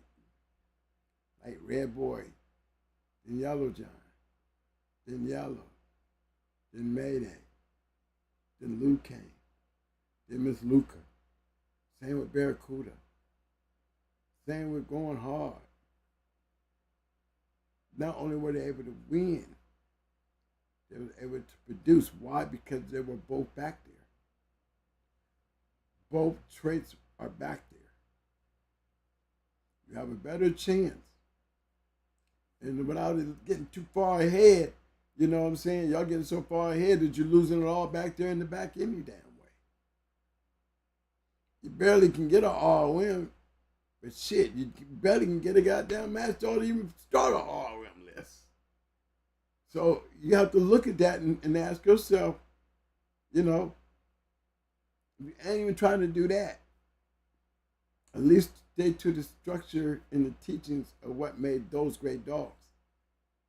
And maybe get your mind on, hey, maybe I need to just go ahead and breed one. Not saying that you want to do anything with it, but just the fact that you know what it takes, because I done showed you time after time. Why y'all trying to throw us away is because y'all jealous of what's back here. That's the bottom line. You're users, but in true reality, you know you don't got what we had. It's easy to put us down, but it's not easy to match us either. You're not matching shit to what's being done back there into the now because you just don't have the resources. So leave the old in the now out of it, because there is no old stuck in the now. Ain't enough power up here to even make that an argument. Especially upstairs on YouTube or Facebook. Or Instagram. Or Telegram. Or WhatsApp. Or WhatsApp. What the hell is y'all doing? Stop it. Appreciate the love, fam. Fellas, I enjoyed the night going over that with you. I like getting in there feeling like I'm schoolboy sometime. You know what I'm saying? Getting in there showing y'all some shit that if you're just paying attention, I'm not just talking. I'm literally pointing out some things. And I'm showing you in so many different examples. I mean, it would only take a hater to realize, you know, and I'm telling you, you can do this with any line if you find a line that's working like that. Remember, I can go in there and do some shit with Art. I can go in there and do some shit with Zebo when y'all said Zebo wasn't producing shit. I've done that shit with several lines. I'm not just riding on Mayday or Yellowbuck or Jeep or none of that shit. I've shown you can take a pedigree and do this with any pedigree. But it's already have to be set in stone and moving forward to do.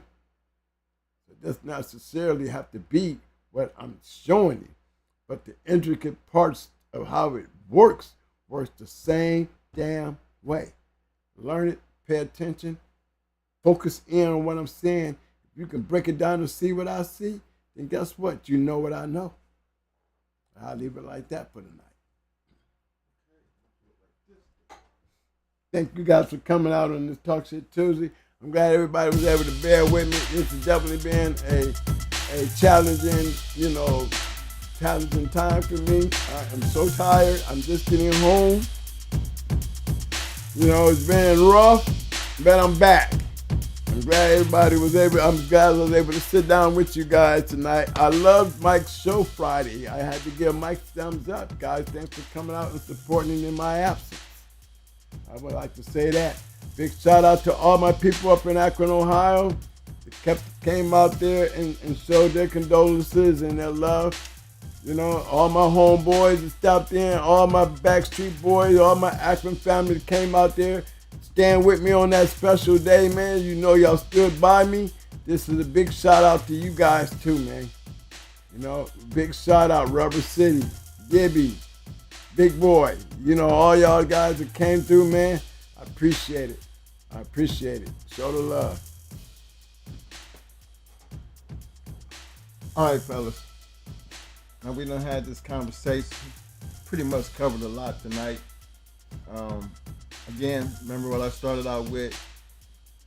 Do your homework. Actually, tonight was a very educational situation because it gave you a lot to think about.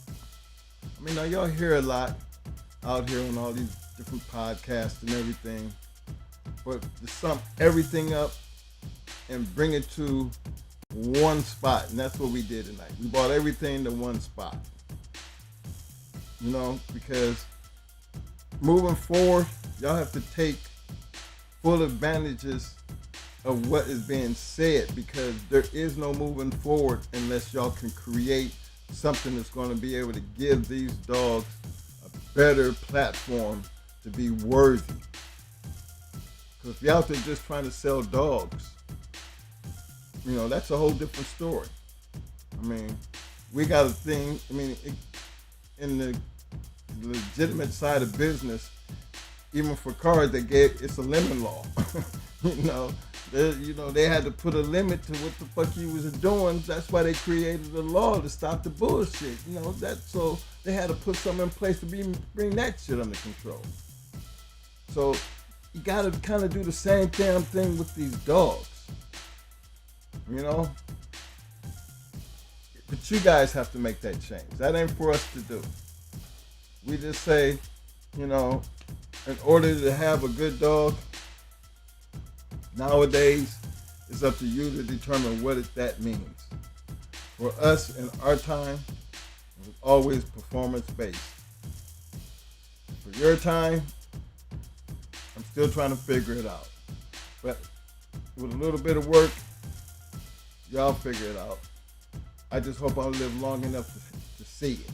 And I'm 63, so I ain't got much time, so y'all need to pick up your game, step it up. Don't forget, do your research, know your laws. Take care of your yards. Get them cameras on. Stop doing dumb shit. Right, and stop telling me, I hear some guy, man, no camera. Look here, man, let me tell you something. If you're going to put a camera at your house, you know it does come with a record, a stop record. It also has a delete. I don't understand. I mean, lazy is a good way of going to prison in your yard taking, being lazy and naive. You might have your excuses why you don't, but I'm gonna tell you why banks got them, stores got them, we got them. There's a reason why everybody is doing this. There is a reason. Get on the damn bandwagon and quit making excuses.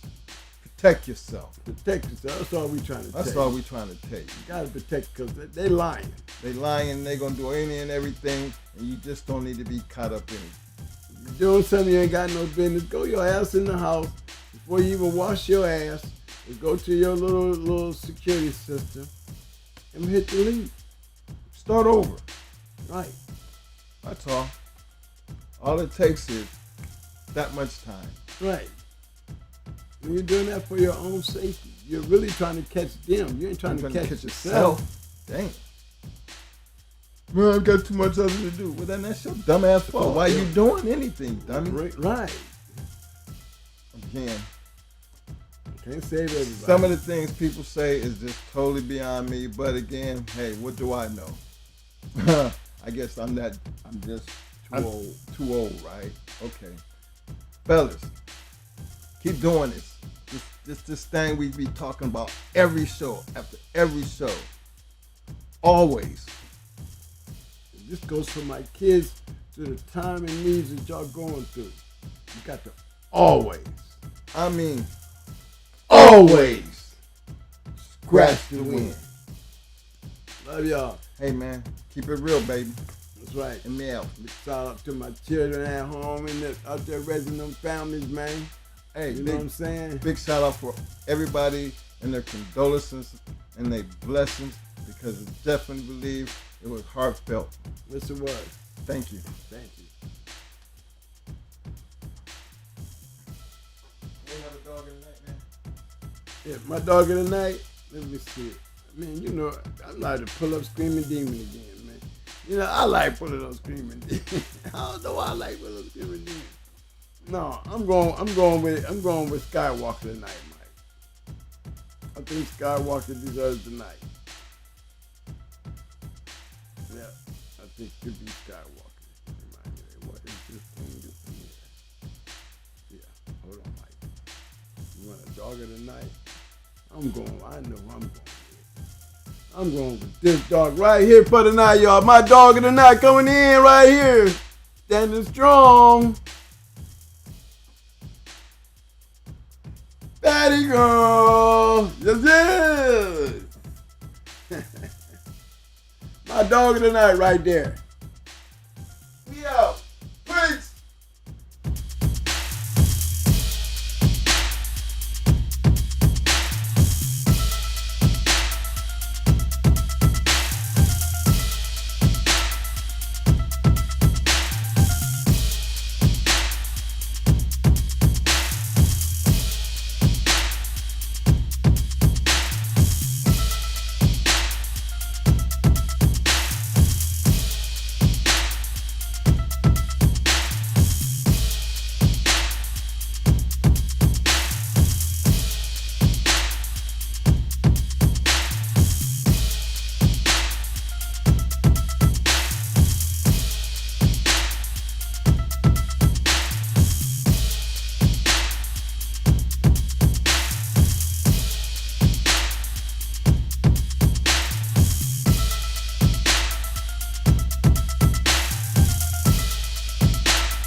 Remember, we didn't just say mama, we said mama crossed with triple M. Think about that.